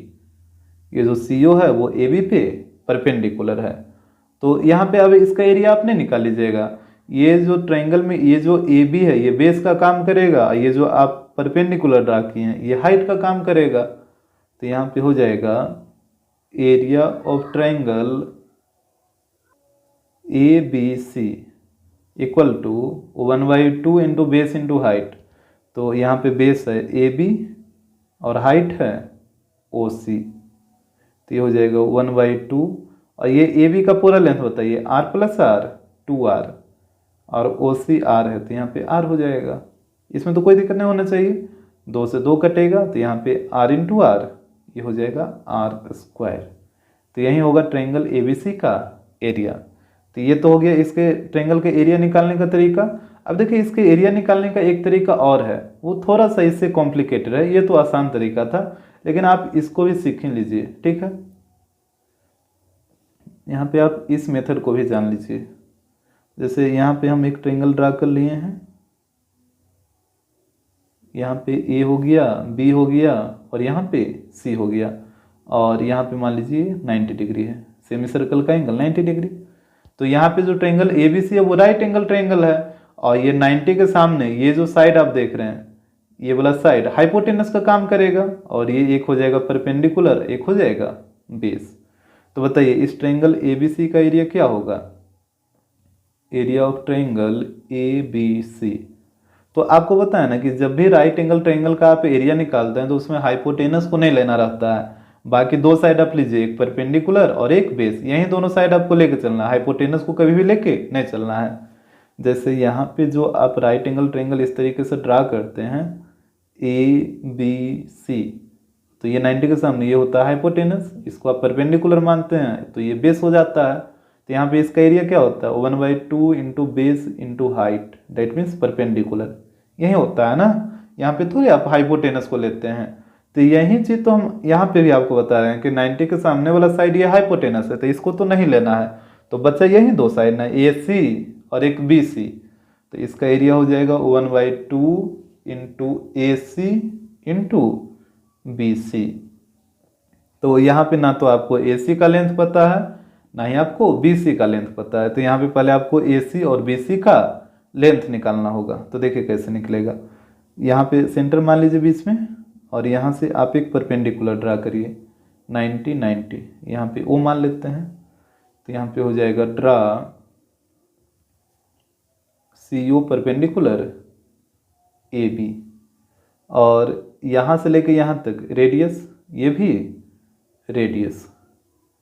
तो यहाँ पे देखिए चलिए इसमें ट्रायंगल ए ओ सी में, इन ट्रायंगल ए ओ सी, और ये भी जो ओ सी है वो भी तो रेडियस ही होगा ना, ये भी रेडियस होगा। तो यहाँ पे आपको यूज करना पाइथागोरस थ्योरम। तो 90 के सामने ये जो ए सी दिख रहा है वो हाइपोटेनस का काम करेगा। तो यहाँ पे हो जाएगा ए सी का स्क्वायर इक्वल टू ओ ए का स्क्वायर प्लस ओ सी का स्क्वायर। तो यहाँ पे ए सी का स्क्वायर इक्वल टू ओ ए का वैल्यू आर और ओ सी का वैल्यू भी आर। तो यहाँ पे हो जाएगा r square plus r square. तो यहाँ से A C square equal to हो जाएगा 2r²। तो यहाँ पे ए सी इक्वल टू हो जाएगा √2r²।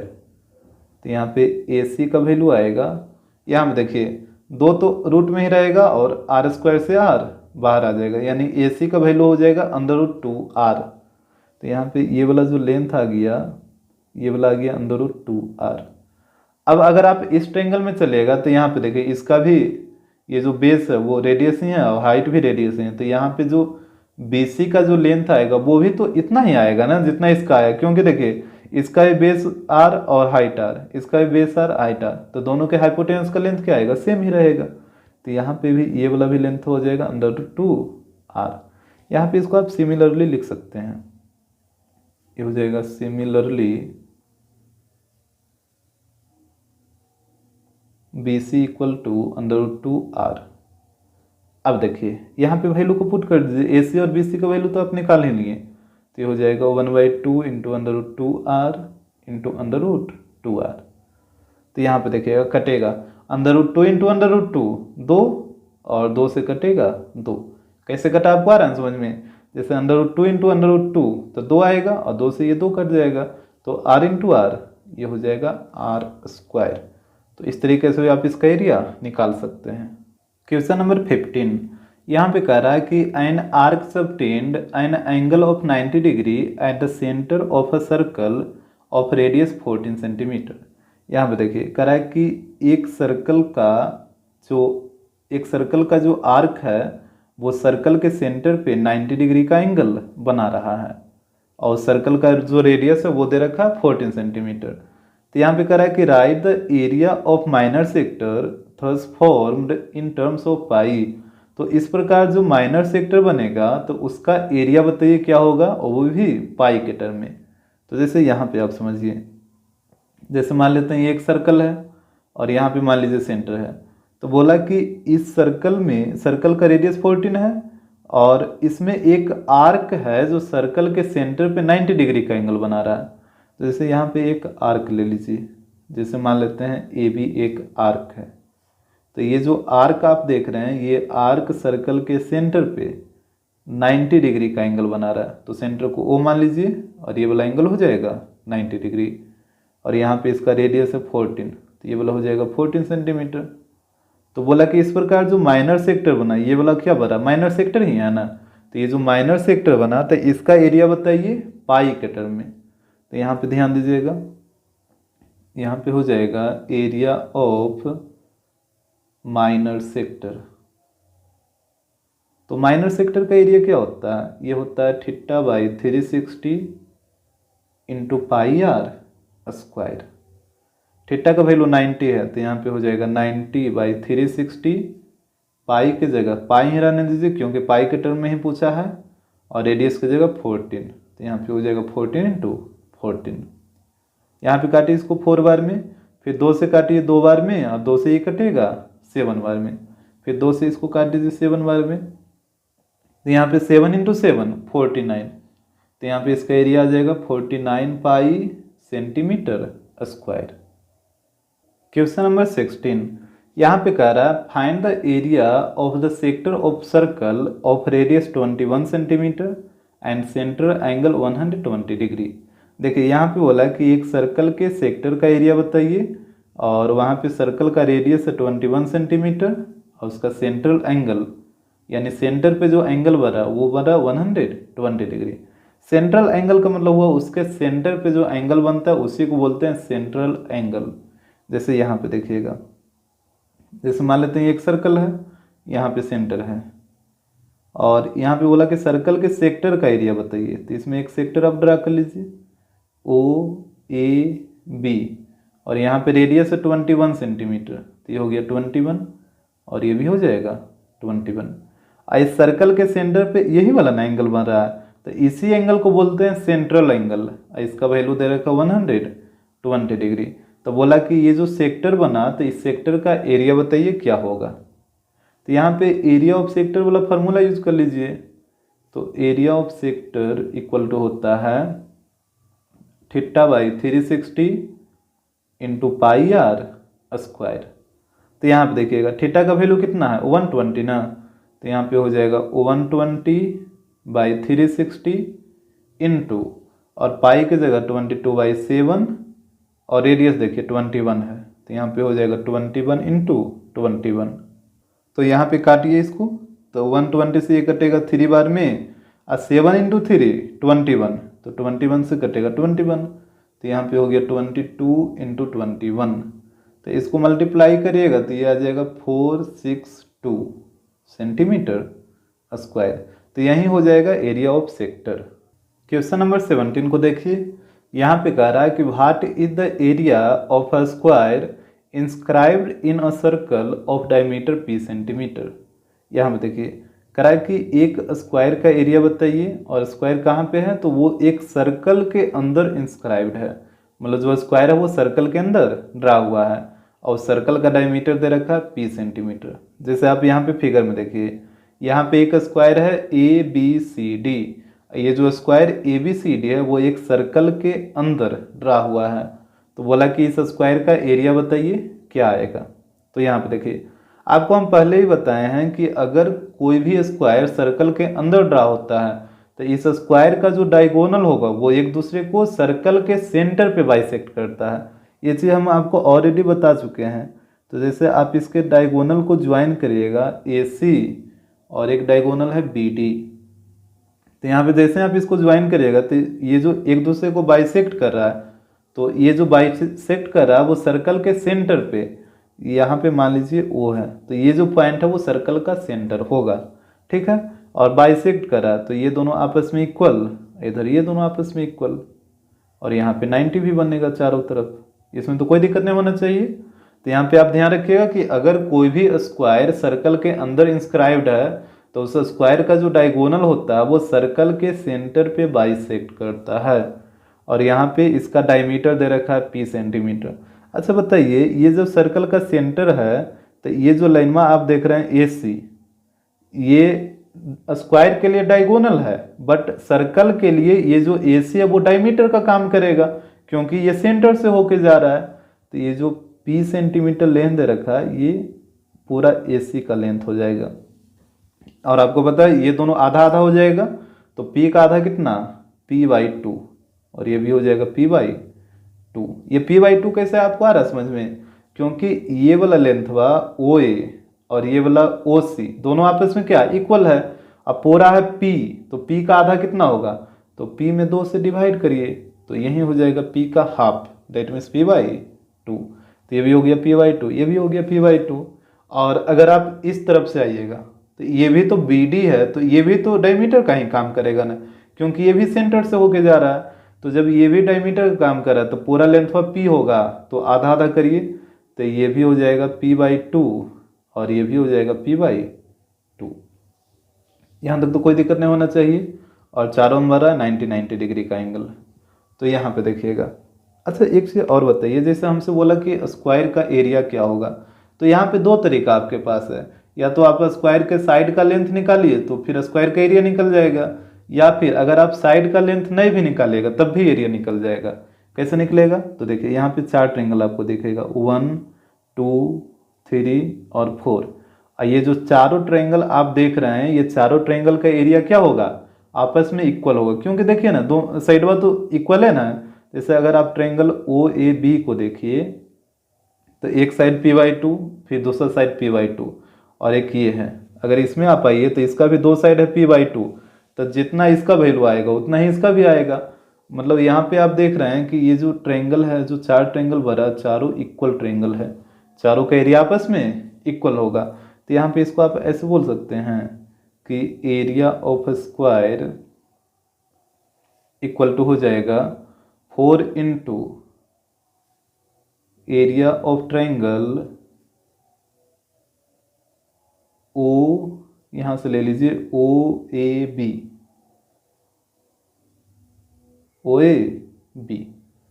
ये हो जाएगा। मतलब एक ट्रायंगल का एरिया निकालिए, उसमें 4 से मल्टीप्लाई कर दीजिए, चारों का निकल जाएगा। जब चारों को जोड़ दीजिएगा तो ये पूरा स्क्वायर का निकल जाएगा। तो यहाँ पे हो जाएगा 4 इंटू, अब बताइए इस ट्रायंगल का एरिया क्या होगा, तो ये राइट एंगल ट्रायंगल है, 90 के सामने वाला ये हाइपोटेनस होगा, तो ये वाला साइड तो आपको लेना नहीं है, तो एक आपको OA लेना है और एक OB लेना होगा। तो तो हो जाएगा 1/2 इंटू ओ ए इंटू ओ बी, तो ये हो जाएगा 4 इंटू 1/2 और ओ ए का लेंथ p/2, ओ बी का भी लेंथ p/2। यहाँ पे 2 इंटू 2 4, तो 4 से 4 कटेगा, तो ऊपर में p इंटू पी स्क्वायर और नीचे में 2 है तो 2 रहेगा, यानी इस स्क्वायर का जो एरिया आएगा वो आएगा p²/2 सेंटीमीटर। अब देखिए ये तो हो गया एक तरीका। अब दूसरा तरीका भी आपको हम बता देते हैं। यहाँ पे हम साइड का लेंथ निकाल लेंगे, फिर एरिया निकाल लेंगे। तो यहाँ पे देखिए अब चले ट्रायंगल ओ ए बी में, ये आपका हो जाएगा सेकेंड मेथड। यहाँ पे हम साइड का लेंथ निकालेंगे पहले, तो in triangle O A B, तो यहाँ पे 90 के सामने जो ए बी को आप देख रहे हैं ये हाइपोटेनस है, तो ये हो जाएगा ए बी का स्क्वायर इक्वल टू ओ ए का स्क्वायर प्लस ओ बी का स्क्वायर। तो यहाँ पे हो जाएगा ए बी का स्क्वायर इक्वल टू ओ ए है p/2, तो p/2 का होल स्क्वायर, और ये भी हो जाएगा p/2 का होल स्क्वायर। तो यहाँ पे हो जाएगा ए बी का square equal to p²/4 plus p²/4। तो यहाँ पे देखिएगा, यहाँ पे हो जाएगा A B square equal to, LCM ले लीजिए, तो p² प्लस p², तो ये हो जाएगा 2p²/4। यहाँ पे कटेगा ये 2 बार में, तो यहाँ से ए बी स्क्वायर का वैल्यू आ जाएगा p²/2। तो ए बी का वैल्यू आप निकाल सकते हैं, तो ये p²/2। तो इतना ही रहने दें, इतने ही रहने दीजिए अभी, ठीक है। ए बी का वैल्यू हो गया p²/2। यहाँ जो ए बी का लेंथ आया है वो आया है p²/2। अब देखिए एरिया ऑफ स्क्वायर, अब कर लीजिए, एरिया ऑफ स्क्वायर होता है साइड स्क्वायर, और इसके साइड का लेंथ कितना आया, ये आया p²/2। तो यहाँ पे हो जाएगा इसका होल स्क्वायर, तो यहाँ पे स्क्वायर से रूट कैंसिल हो जाएगा, तो यहाँ पे हो जाएगा p²/2 सेंटीमीटर स्क्वायर। तो यहाँ पे देखिए हम आपको दोनों तरीका बता दिए हैं, एक तरीका इस तरीके से और दूसरा ये वाला, साइड निकाल लीजिए फिर एरिया निकाल लीजिए, तो जो आपको पसंद पड़े उससे आप कर लीजिए। क्वेश्चन नंबर 18, यहाँ पे हो रहा है कि is it true to say that area of a segment of a circle is less than the area of its corresponding sector why. देखिए यहाँ पे कह रहा है कि एक सेगमेंट का जो एरिया होगा वो उसके कॉरस्पॉन्डिंग सेक्टर के एरिया से कम होगा, लेस देन होगा। क्या यह सही बात है? यही आपसे पूछा है कि एक सर्कल में सेगमेंट का जो एरिया होगा वो उसके कॉरस्पॉन्डिंग सेक्टर के एरिया से कम होगा। तो देखिए यहाँ पे सिर्फ सेगमेंट का बात किया, ये नहीं बोला कि माइनर सेगमेंट या फिर मेजर सेगमेंट, यहाँ पे सिर्फ बात हुआ है सेगमेंट का। तो आपको पता है कि सर्कल में 2 सेगमेंट होता है, एक माइनर और एक मेजर, तो यहाँ पे आपको दोनों सेगमेंट को लेके चलना होगा, ठीक है। तो देखिए यहाँ पे हम बना रहे हैं माइनर सेगमेंट, यहाँ पे मान लीजिए सर्कल का सेंटर है और यहाँ पे भी सर्कल का सेंटर होगा, और इसमें हम बना देते हैं मेजर सेगमेंट को, तो ये वाला हो जाएगा।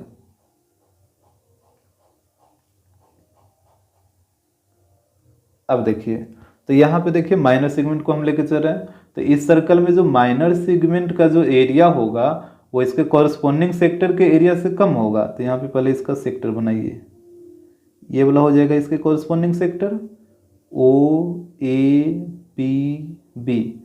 तो इस सेगमेंट के लिए जो कॉरस्पॉन्डिंग सेक्टर है वो यही वाला है ना, ओ ए पी बी, ये वाला ध्यान से देखिएगा, ओ ए पी बी ये सेक्टर हो जाएगा और ये वाला सेगमेंट हो जाएगा। तो यहाँ तो आप साफ साफ देख रहे हैं कि ये जो माइनर सेगमेंट का जो एरिया है वो इसके कॉरस्पॉन्डिंग सेक्टर के एरिया से क्या छोटा है, ये जो सेगमेंट है वो सेक्टर के अंदर में ही है ना, ये तो आप साफ साफ देख रहे हैं कि ये जो माइनर सेगमेंट का जो एरिया है, डेट मीन्स रीजन है, वो इसके कॉरस्पॉन्डिंग सेक्टर के एरिया से क्या है छोटा है। तो यहाँ पे ये बात ट्रू हो जाएगा, यानी माइनर सेगमेंट का जो एरिया है वो इसके कॉरस्पॉन्डिंग सेक्टर के एरिया से लेस देन है, ये बिल्कुल ट्रू बात है। अब यहाँ पे आइए मेजर सेगमेंट में, तो यहाँ पे भी सबसे पहले आप मेजर सेगमेंट के कॉरस्पॉन्डिंग सेक्टर बनाइए। तो यहाँ पे इसके कॉरस्पॉन्डिंग सेक्टर कौन होगा, ये कुछ जैसे यहाँ पे देखिए तो ये जो नीचे आप सेक्टर देखते हैं वो होता है माइनर सेक्टर, लेकिन यहाँ पे मेजर सेगमेंट है, तो इसका ये वाला ना होगा, ये वाला सेक्टर हो जाएगा इसका, ये वाला ध्यान से आप देखिएगा। ये जैसे यहाँ पे ओ मान लेते हैं, ये एंगल नहीं है, ये ओ है, यहाँ पे ए मान लीजिए, ये यहाँ पे पी और यहाँ पे बी। तो यहाँ पे इसके ये मेजर सेगमेंट के लिए जो कॉरस्पॉन्डिंग सेक्टर होगा वो ये वाला हो जाएगा, ओ ए, फिर यहाँ पे पी और फिर ये B, O A P B, ये वाला जो कि हम हाईलाइट कर दें। यहाँ पे आप साफ साफ देख पा रहे हैं, यहाँ पे मेजर सेगमेंट का जो कॉरस्पॉन्डिंग सेक्टर है वो ये वाला है, देख पा रहे हैं आप। अब देखिए, तो यहाँ पे जो मेजर सेगमेंट का जो एरिया है वो कॉरस्पॉन्डिंग सेक्टर के एरिया से क्या ज़्यादा है ना, क्योंकि देखिए मेजर सेक्टर यहाँ तक, ये सॉरी मेजर सेगमेंट यहाँ तक आया है, ये वाला, ये पूरा है मेजर सेगमेंट। ये जो कॉरस्पॉन्डिंग सेक्टर आप देख रहे हैं यहाँ पे वो मेजर सेगमेंट के अंदर में ही है, नहीं अंदर में, ये जो आप सेक्टर देख रहे हैं ओ ए पी बी, तो ये जो सेक्टर है वो मेजर सेगमेंट के अंदर में ही है ना। तो यहाँ पे जो मेजर सेगमेंट का एरिया होगा वो इसके कॉरस्पॉन्डिंग सेक्टर के एरिया से मोर देन हो जाएगा। यहाँ पे मेजर सेगमेंट का जो एरिया होगा वो इसके कॉरस्पॉन्डिंग एरिया से ज़्यादा हो जाएगा, मोर देन, जबकि यहाँ पे बात था लेस देन का, तो यहाँ पे ये फॉल्स हो जाएगा। यानी ये जो स्टेटमेंट बोला था कि जो सेगमेंट का एरिया है वो उसके कॉरस्पॉन्डिंग सेक्टर के एरिया से कम होगा, तो ये सही है सिर्फ और सिर्फ माइनर सेगमेंट के लिए।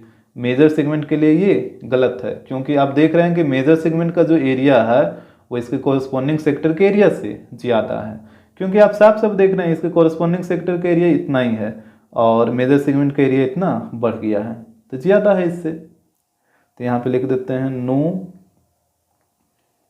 इट इज़ ओनली ट्रू, मतलब यह स्टेटमेंट सही नहीं है, यह सिर्फ सही है, it is only true for minor segment. यानी ऊपर जो स्टेटमेंट दे रखा है वो स्टेटमेंट ट्रू है सिर्फ और सिर्फ माइनर सेगमेंट के एरिया के लिए। क्वेश्चन नंबर 19, यहाँ पे हो रहा है if the numerical value of the area of a circle is equal to the numerical value of its circumference find its radius. देखिए यहाँ पे बोला कि एक सर्कल के एरिया का न्यूमेरिकल वैल्यू इक्वल है उसी सर्कल के सर्कम्फ्रेंस के न्यूमेरिकल वैल्यू का, तो बताइए उसका रेडियस क्या होगा। जैसे देखिए मान लेते हैं ये एक सर्कल है, यहाँ पे सेंटर होगा, इसका रेडियस ये मान लेते हैं स्मॉल आर है, तो बोला कि इस सर्कल का एरिया, तो इसका एरिया क्या होगा पाई आर स्क्वायर, तो ये पाई आर स्क्वायर का जो वैल्यू है वो इक्वल है इसी सर्कल के सर्कम्फ्रेंस के वैल्यू का। तो इस सर्कल का सर्कम्फ्रेंस क्या होगा, इस सर्कल का सर्कम्फ्रेंस होता है 2 पाई आर। तो यहाँ पे यही बोला था ना, जैसे देखिए अगर आप इस सर्कल का जैसे एरिया निकालेगा तो कुछ तो वैल्यू आएगा ना, जैसे यहाँ पे रेडियस का वैल्यू अगर 5 या 10 कुछ भी रहेगा तो एरिया निकालिएगा तो उसका एक न्यूमेरिकल वैल्यू आएगा, दैट मीन्स नंबर में उसका कोई वैल्यू आएगा, और उसी प्रकार सर्कम्फ्रेंस भी निकालिएगा तो उसका भी कोई नंबर में एक वैल्यू आएगा। तो वही बोला था न्यूमेरिकल वैल्यू का मतलब वही होता है, जो नंबर में जो वैल्यू आता है ना उसी को बोलते हैं न्यूमेरिकल वैल्यू। तो बोला कि इस सर्कल का एरिया और इसका सर्कम्फ्रेंस का जो न्यूमेरिकल वैल्यू है दोनों आपस में इक्वल है। तो सर्कल का एरिया होता है पाई आर स्क्वायर और इसका सर्कम्फ्रेंस होता है 2 पाई आर, तो दोनों को आपस में इक्वल कर दिए हैं। अब देखिए तो पाई से पाई कटेगा, एक रेडियस से एक रेडियस कटेगा, तो यहाँ पे एक रेडियस बचेगा और यहाँ पे 2 बचेगा, यानी रेडियस का वैल्यू आ जाएगा 2। क्वेश्चन नंबर 20, देखिए ये रिवोल्यूशन वाला क्वेश्चन है, तो अगर आप रिवोल्यूशन वाला क्वेश्चन नहीं बनाए हैं तो पहले आप उसको एक बार जरूर बनाइए, और जो कि 13.1 के एग्जाम्पल में बहुत सारा क्वेश्चन दे रखा है, तो वहाँ पे आप उसको बनाइए एक बार, और उसका वीडियो हम अपलोड कर चुके हैं। तो ये क्वेश्चन आपको सिंपली समझ आ जाएगा आसानी से, ठीक है। और अगर आप नहीं बनाइएगा तो फिर समझने में दिक्कत हो जाएगा।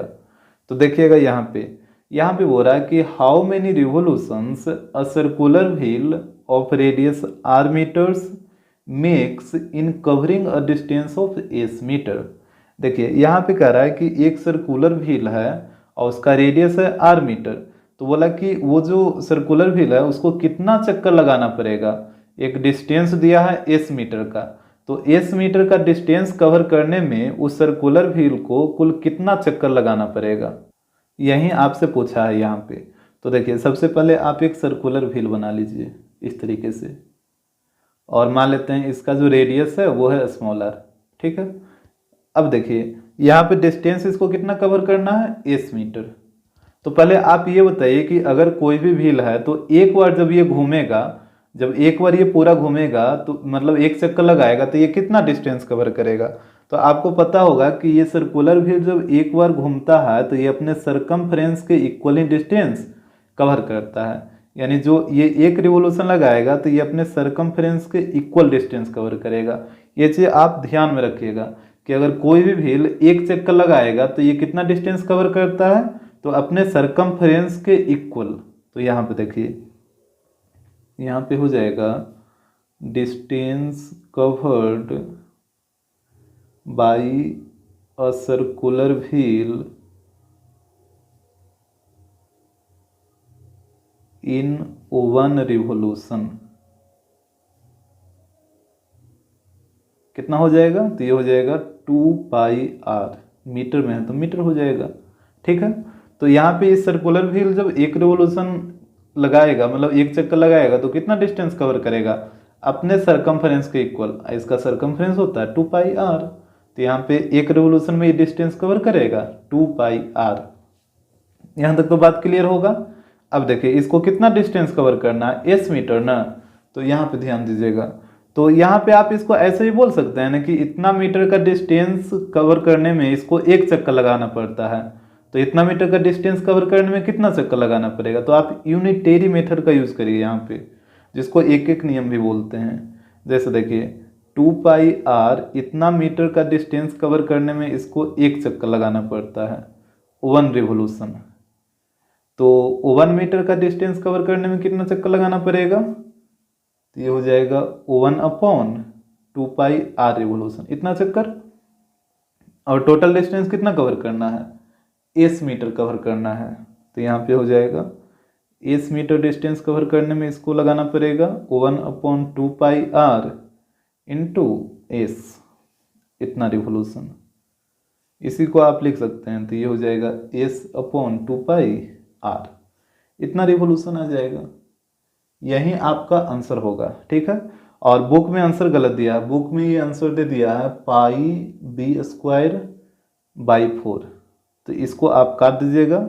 इसका राइट आंसर यही होगा s/2πr। क्वेश्चन नंबर 21, यहाँ पे देखिए, यहाँ पे कह रहा है कि find the ratio of the area of the circle circumscribing a square to, यहाँ पे 2 पे ध्यान दीजिएगा, the area of the circle inscribed in the square. देखिए यहाँ पे बोला कि रेशियो बताइए, और किसका रेशियो बताना है, तो एक सर्कल है जो कि स्क्वायर के चारों ओर है, सर्कमस्क्राइबिंग का मतलब चारों ओर, to the area of the circle inscribed in the square, और एक सर्कल है जो कि स्क्वायर के अंदर है, और दोनों के एरिया का रेशियो पूछा है। मतलब एक सर्कल जो स्क्वायर के चारों ओर ड्रा हुआ है उसके एरिया, और एक सर्कल जो सर्कल के अंदर ड्रा हुआ है उसका एरिया, तो दोनों के एरिया का रेशियो पूछा है। तो यहाँ पे देखिएगा, यहाँ पे 2 को ध्यान से देखिएगा, 2 के पहले वाला एक टर्म हो गया, 2 के बाद वाला एक टर्म हो गया, 2 का मतलब यहाँ पे रेशियो ही है। ठीक है, 2 का मतलब यहाँ पे रेशियो।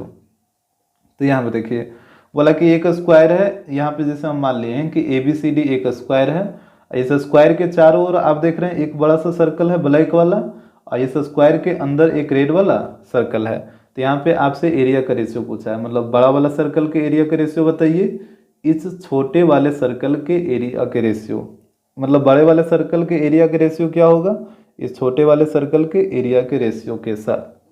तो यहाँ पे देखिएगा, तो यहाँ पे आप इसको स्टेप बाय स्टेप समझिएगा। जैसे यहाँ पे देखिए, ये जो आप स्क्वायर देख रहे हैं ABCD, तो ये जो स्क्वायर है वो बड़ा वाला सर्कल के अंदर में ड्रा हुआ है ना।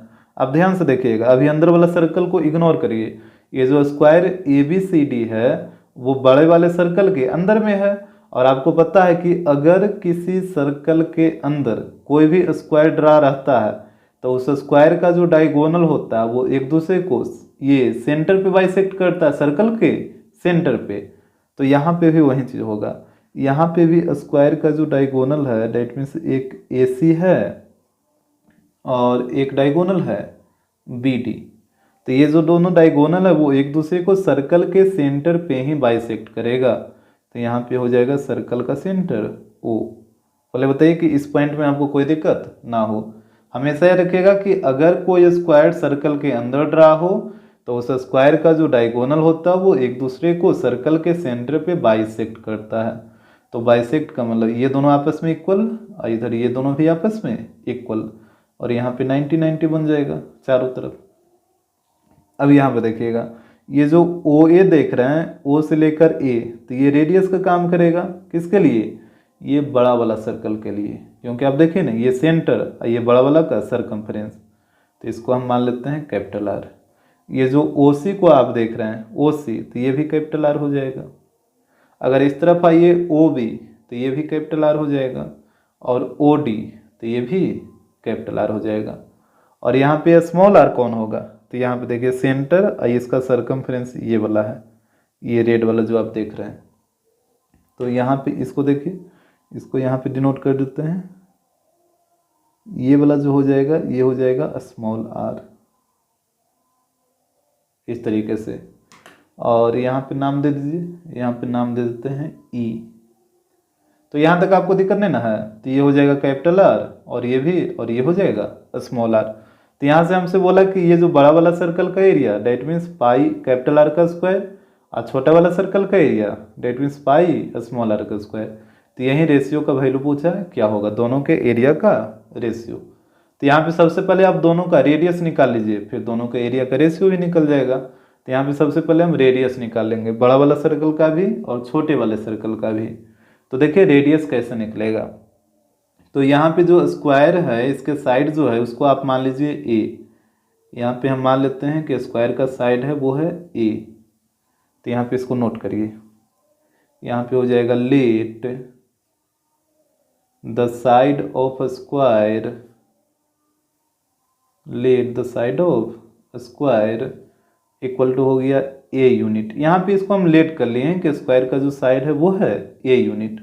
अब देखिए जब यहाँ पे ये जो ए सी आप देख रहे हैं ए सी, ये स्क्वायर का क्या है, डायगोनल है ना। तो जब आप ए सी का लेंथ अगर आप निकाल लिए तो जाहिर सी बात है फिर कैपिटल आर का भी वैल्यू निकल जाएगा, क्योंकि जब ए सी का लेंथ आ जाएगा तो उसको आधा आधा कर दीजिएगा, तो ये कैपिटल आर का भी वैल्यू निकल जाएगा। और ए सी जो है वो square A B C D का डायगोनल है। तो बताइए यहाँ पे डायगोनल ऑफ स्क्वायर क्या होता है, डायगोनल ऑफ स्क्वायर, इसका फॉर्मूला बताइए। तो डायगोनल ऑफ स्क्वायर का फॉर्मूला होता है अंडर रूट 2 इंटू साइड, यही होता है ना। अब देखिएगा यहाँ पे डायगोनल ए सी हम ले रहे हैं, तो यहाँ पे हो जाएगा डायगोनल की जगह ए सी अंडर रूट 2 और साइड ए माने हैं, तो यहाँ पे आ जाएगा ए। यहाँ तक तो कोई दिक्कत नहीं होगा। अब देखिए अगर ए सी में आप देखिए ओ से लेके ए तक कैपिटल आर और ओ से लेके सी तक कैपिटल आर, और दोनों को ऐड कर दीजिए तो पूरा ए सी नहीं आ जाएगा, यानी ए सी का लेंथ आ जाएगा r plus r that means 2r। तो यहाँ पे ए सी की जगह हो जाएगा 2r equal to under root 2 into a. यहाँ से कैपिटल आर का वैल्यू निकाल लीजिए, तो हो जाएगा under root 2 into A by 2। तो यहाँ पे रूट 2 से ये 2 कटेगा रूट 2 बार में, that means A upon under root 2। तो ये आ गया कैपिटल आर का वैल्यू, यानी बड़े वाले सर्कल का रेडियस ए अपॉन अंडर रूट 2। इसमें तो कोई दिक्कत नहीं होना चाहिए।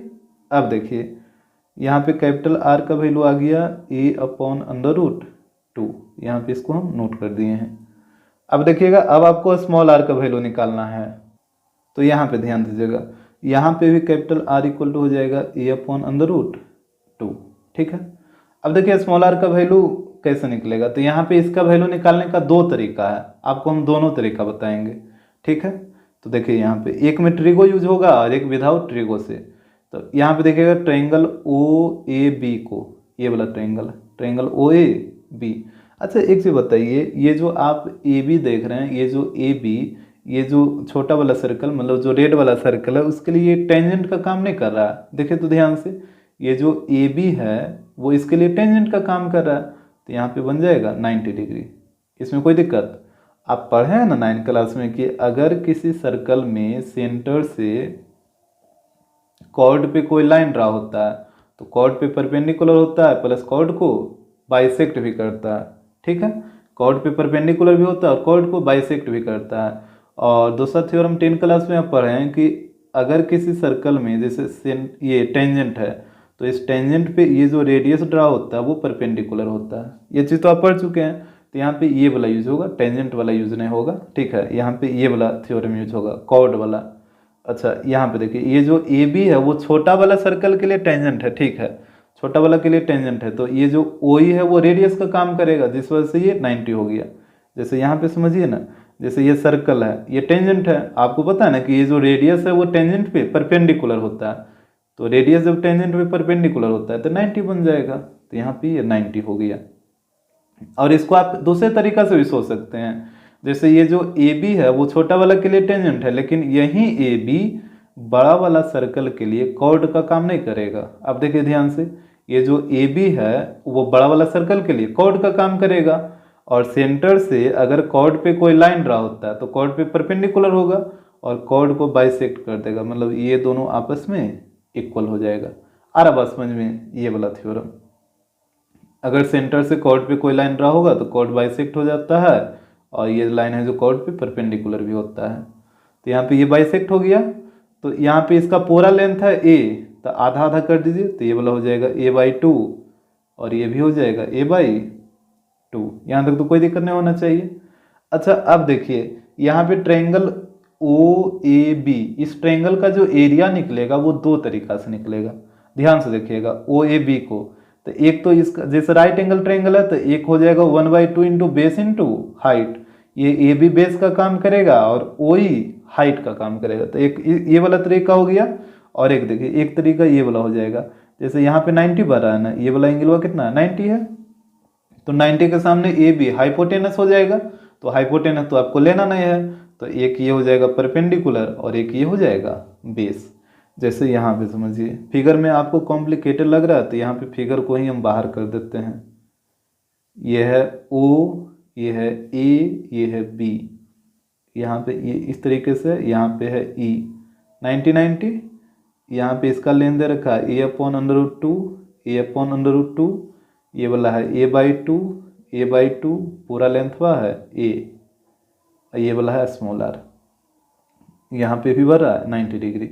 तो देखिए यहाँ पे इस ट्रायंगल का जो एरिया है वो दो तरीका से निकलेगा। पहला तरीका 1/2 into base into height, that means A B हो जाएगा बेस और ये ओ ही हो जाएगा हाइट। तो ये तो एक तरीका हो गया।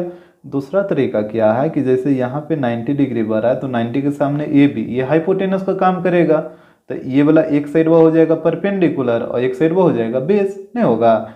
जैसे एक ट्रायंगल ए बी सी है और यहाँ पे बढ़ रहा है 90 डिग्री, तो 90 के सामने ये जो बी सी है, तो ये जो बी सी है वो हाइपोटेनस का काम करेगा। तो एक हो जाएगा परपेंडिकुलर और एक हो जाएगा बेस। तो इसका एरिया हो जाएगा 1/2 इंटू ए बी और इंटू ए सी, यही ना होगा 1/2 इंटू ए बी इंटू ए सी, क्योंकि हाइपोटेनस तो आपको लेना नहीं है। और अगर इसी ट्रायंगल में अगर यहाँ से एक हाइट ड्रा कर दे ए बी सी और यहाँ पे डी और यहाँ पे 90 हो जाए, तो यहाँ पे इसका एरिया हो जाएगा 1/2 into B C into A D, ये होगा। आपको आ रहा है समझ में? लेकिन यहाँ पे जो ट्रायंगल है वो क्या है कि इस तरीके से यहाँ पे भी 90 बढ़ रहा है और यहाँ पे भी 90 बढ़ रहा है। आ रहा बात समझ में? तो इसमें दोनों आ जाएगा, ये भी और ये भी। तो यहाँ पे देखिएगा, तो इसका एरिया हो जाएगा 1/2 इंटू बेस इंटू हाइट, तो बेस है ए बी और हाइट है ओ ई। और इसी ट्रायंगल का एरिया एक तरीके से और निकलेगा 1/2 इंटू ओ ए इंटू ओ बी। और चूंकि दोनों एरिया तो इसी ट्रायंगल का है ना, तो दोनों तो आपस में इक्वल होगा, क्योंकि तरीका भले ही अलग है लेकिन एरिया तो इसी ट्रायंगल का निकल रहा है ना, तो एरिया तो आपस में इक्वल रहेगा। अब देखिए 1/2 से 1/2 कटेगा और यहाँ पे ए बी का लेंथ कितना ए, तो यहाँ पे ए बी की जगह ए, ओ ई है जो रेडियस है तो यहाँ पे हो गया स्मॉल आर, ओ ए, तो ओ ए का वैल्यू a/√2 और ओ बी का भी वैल्यू a/√2। तो यहाँ पे हो जाएगा a इंटू आर, हालांकि a से a को आप काट दीजिए यहाँ पे, तो यहाँ पे सिर्फ बचेगा r इक्वल टू ऊपर में a और नीचे में √2 इंटू √2 2, यानी रेडियस का वैल्यू आ जाएगा a/2 स्मॉल r का वैल्यू। तो ये हो गया आपका पहला तरीका स्मॉल r निकालने का। अब देखिएगा यहाँ पे रेडियस निकालने का दूसरा तरीका, एक तरीका तो आप सीख चुके हैं, अब देखिएगा दूसरा तरीका। जैसे यहाँ पे इसको हम बाहर कर देते हैं तो आपको समझने में आसानी होगा। यहाँ पे है O, यहाँ पे है A, यहाँ पे है B और यहाँ पे E है, ये R है, A/√2, ये भी A/√2, यहाँ पे ये वाला है A/2 और ये पूरा लेंथ हुआ है A, और यहाँ पे ये जो एंगल बन रहा है वो 90 डिग्री बन रहा है। तो यहाँ पे ध्यान दीजिएगा रेडियस कैसे निकालते हैं। अच्छा, ये 90 डिग्री बन रहा है तो ये दोनों एंगल हुआ कितना कितना होगा, ये 45 हो जाएगा और ये भी 45 हो जाएगा। अब 45 क्यों हुआ, क्योंकि देखिए ये जो दोनों ट्रायंगल आप देख रहे हैं ये दोनों ट्रायंगल कॉन्ग्रुएंट होता है, ठीक है, ये दोनों ट्रायंगल कॉन्ग्रुएंट होता है किससे, तो RHS या फिर SAS। जैसे यहाँ पे समझिए ट्रायंगल OA या फिर इसको ऐसे लिखिए OEA कॉन्ग्रुएंट हो जाएगा ट्रायंगल OEB का। आप फिगर देखिएगा, ट्रायंगल OEA कॉन्ग्रुएंट हो जाएगा OEB का। ये RHS से भी होता है या फिर इसको आप SAS से भी कर सकते हैं। जैसे यहाँ पे आप देख लीजिए ये हो गया राइट एंगल दोनों के लिए 90, ये 90 के सामने वाला ये हो जाएगा हाइपोटेनस, और एक साइड आप कोई भी ले लीजिए, जैसे ये दोनों साइड वाली तो आपस में इक्वल है और ये वाला भी तो कॉमन है तो ये भी तो इक्वल है दोनों के लिए, तो कोई भी एक साइड यहाँ पे आप ले सकते हैं। यहाँ पे जो साइड है इसकी जगह पे तो ये हो गया राइट एंगल, ये हो गया हाइपोटेनस और कोई एक साइड ले लीजिए तो ये हो जाएगा बाई RHS। और SAS अगर आप लगाना चाहते हैं तो देखिए AE और BE आपस में इक्वल हो जाएगा, फिर ये वाला एंगल 90 आपस में इक्वल हो जाएगा, फिर ये वाला साइड OE दोनों के लिए है तो ये भी आपस में इक्वल हो जाएगा। तो ये दोनों ट्रायंगल कॉन्ग्रुएंट होता है RHS या फिर SAS, दोनों में से किसी से आप कर सकते हैं। इस वजह से इसका जो कॉरस्पॉन्डिंग एंगल है दोनों एंगल आपस में इक्वल हो जाता है। अब कॉरस्पॉन्डिंग एंगल क्या होगा, तो कॉरस्पॉन्डिंग साइड के सामने के एंगल को कॉरस्पॉन्डिंग एंगल कहते हैं, और कॉरस्पॉन्डिंग साइड किसे कहते हैं, इक्वल साइड को कॉरस्पॉन्डिंग साइड कहते हैं। जैसे यहाँ पे ये दोनों साइड क्या है, इक्वल है, तो ये दोनों हो जाएगा कॉरस्पॉन्डिंग साइड, और इसके सामने ये वाला एंगल और इसके सामने ये वाला एंगल, तो ये दोनों एंगल को बोलेंगे कॉरस्पॉन्डिंग एंगल, तो दोनों आपस में इक्वल हो गया। तो यहाँ पे आप लिख दीजिए सो एंगल AOE इक्वल हो जाएगा एंगल BOE का, और इसका वैल्यू 45 डिग्री। अब देखिए या तो आप इस ट्रायंगल में चलिए या फिर आप इसमें चलिए, किसी एक ट्रायंगल में चलिए। तो हम OAE में चलते हैं, इन ट्रायंगल OAE। अब यहाँ पे देखिए आपको ट्रिगो को यूज करना है, तो आपको क्या करना है यहाँ पे कि जो साइड का वैल्यू आपको निकालना है और जिस साइड का वैल्यू दे रखा है वहीं दोनों साइड के भी आपको लेके चलना है। जैसे यहाँ पे आपको OE निकालना है, डेट मीन्स ये वाला रेडियस का वैल्यू आपको निकालना है, तो एक ये साइड आपको लेके चलना होगा, और यहाँ पे देखिए यहाँ पे दोनों साइड का वैल्यू दे रखा है, तो कोई एक साइड आप ले लीजिए दोनों में से, ठीक है। यहाँ पे देखिए ध्यान से सुनिए हम क्या बोल रहे हैं, जिस साइड का वैल्यू निकालना हो और जिस साइड का वैल्यू दे रखा हो वहीं दोनों साइड को आपको लेके चलना है। तो यहाँ पे आपको OE डेट मीन्स ये स्मॉल r का वैल्यू निकालना है, तो एक साइड तो ये आपको लेना ही पड़ेगा, और बाकी बचा ये दोनों साइड। तो ये दोनों साइड में आप देखिए कि किसका वैल्यू दे रखा है, किस साइड का, तो यहाँ पे दोनों साइड का वैल्यू दे रखा है ना, तो दोनों साइड में कोई एक साइड आप ले लीजिए, या तो AE या फिर OA, कोई भी एक ले लीजिए, ठीक है। तो जैसे हम एक ये ले लीजिए, जैसे यहाँ पे पहले देखिए 90 के सामने ये हाइपोटेनस और थीटा के सामने ये परपेंडिकुलर, और ये हो जाएगा बेस। तो एक तो ये आपको बेस लेना ही पड़ेगा, और ये दोनों में से कोई आप एक ले लीजिए, ये वाला या फिर ये वाला कोई भी, ठीक है। तो हम यही वाला ले लेते हैं हाइपोटेनस को। तो B और H, तो B और H का रिलेशन किस में होता है, तो B और H का रिलेशन होता है कॉस थीटा में। कॉस थीटा इक्वल टू होता है B/H। कॉस क्यों लिया आपको आ रहा है समझ में। तो अब यहाँ पे देखिएगा B का वैल्यू क्या है, R है ना, रेडियस है, तो यहाँ पे हो जाएगा R, और H का वैल्यू है A/√2, तो यहाँ पे हो जाएगा कॉस, और थीटा का वैल्यू 45। अब देखिए √2 को ऊपर भेज दीजिए, तो ये हो जाएगा √2R इक्वल टू A। अब बताइए कॉस 45 का value 1/√2 equal to √2R by A। Cross multiply करिए तो हो जाएगा 2r इक्वल टू ए, तो यहाँ से r इक्वल टू हो जाएगा a/2। तो इस तरीके से भी आप रेडियस निकाल सकते हैं। तो ये हो गया आपका सेकेंड मेथड। तो रेडियस निकालने का दो तरीका है, तो जो आपको सही लगे उससे आप निकाल लीजिए। अब यहाँ पे हम निकाल लेते हैं रेशियो। तो यहाँ पे देखिएगा, तो रेशियो यहाँ पे निकालना था इस बड़े वाले ट्रायंगल के एरिया का रेशियो छोटे वाले ट्रायंगल के एरिया के साथ। तो बड़ा वाला ट्रायंगल का एरिया हो जाएगा पाई कैपिटल आर स्क्वायर और छोटे वाले ट्रायंगल का एरिया हो जाएगा पाई स्मॉल आर स्क्वायर। पाई से पाई कटेगा। अब यहाँ पे देखिएगा, ऊपर में है कैपिटल आर, नीचे में स्मॉल आर। तो कैपिटल आर का वैल्यू यहाँ पे देखिए, यहाँ पे a/√2। तो यहाँ पे ऊपर में हो जाएगा a/√2 का होल स्क्वायर और नीचे में है स्मॉल आर और स्मॉल आर का वैल्यू है a/2। तो यहाँ पे हो जाएगा a/2 का होल स्क्वायर। तो यहाँ पे ऊपर में स्क्वायर करिए तो a²/2 और नीचे में देखिएगा, नीचे में हो जाएगा a²/4। आ रहा ना बस समझ में। अब देखिए इसके बाद, तो ऊपर में a²/2 और ये वाला जो डिवाइड है इसको बदलिए मल्टीप्लाई में, तो ये नीचे वाला चला जाएगा ऊपर और ये ऊपर वाला चला आएगा नीचे। a² से कटेगा a², 2 से कटेगा ये 2 बार में, तो ऊपर में बच गया 2 और नीचे में 1। तो यहाँ पे इसका रेशियो आ जाएगा 2:1। तो यही आपका आंसर होगा।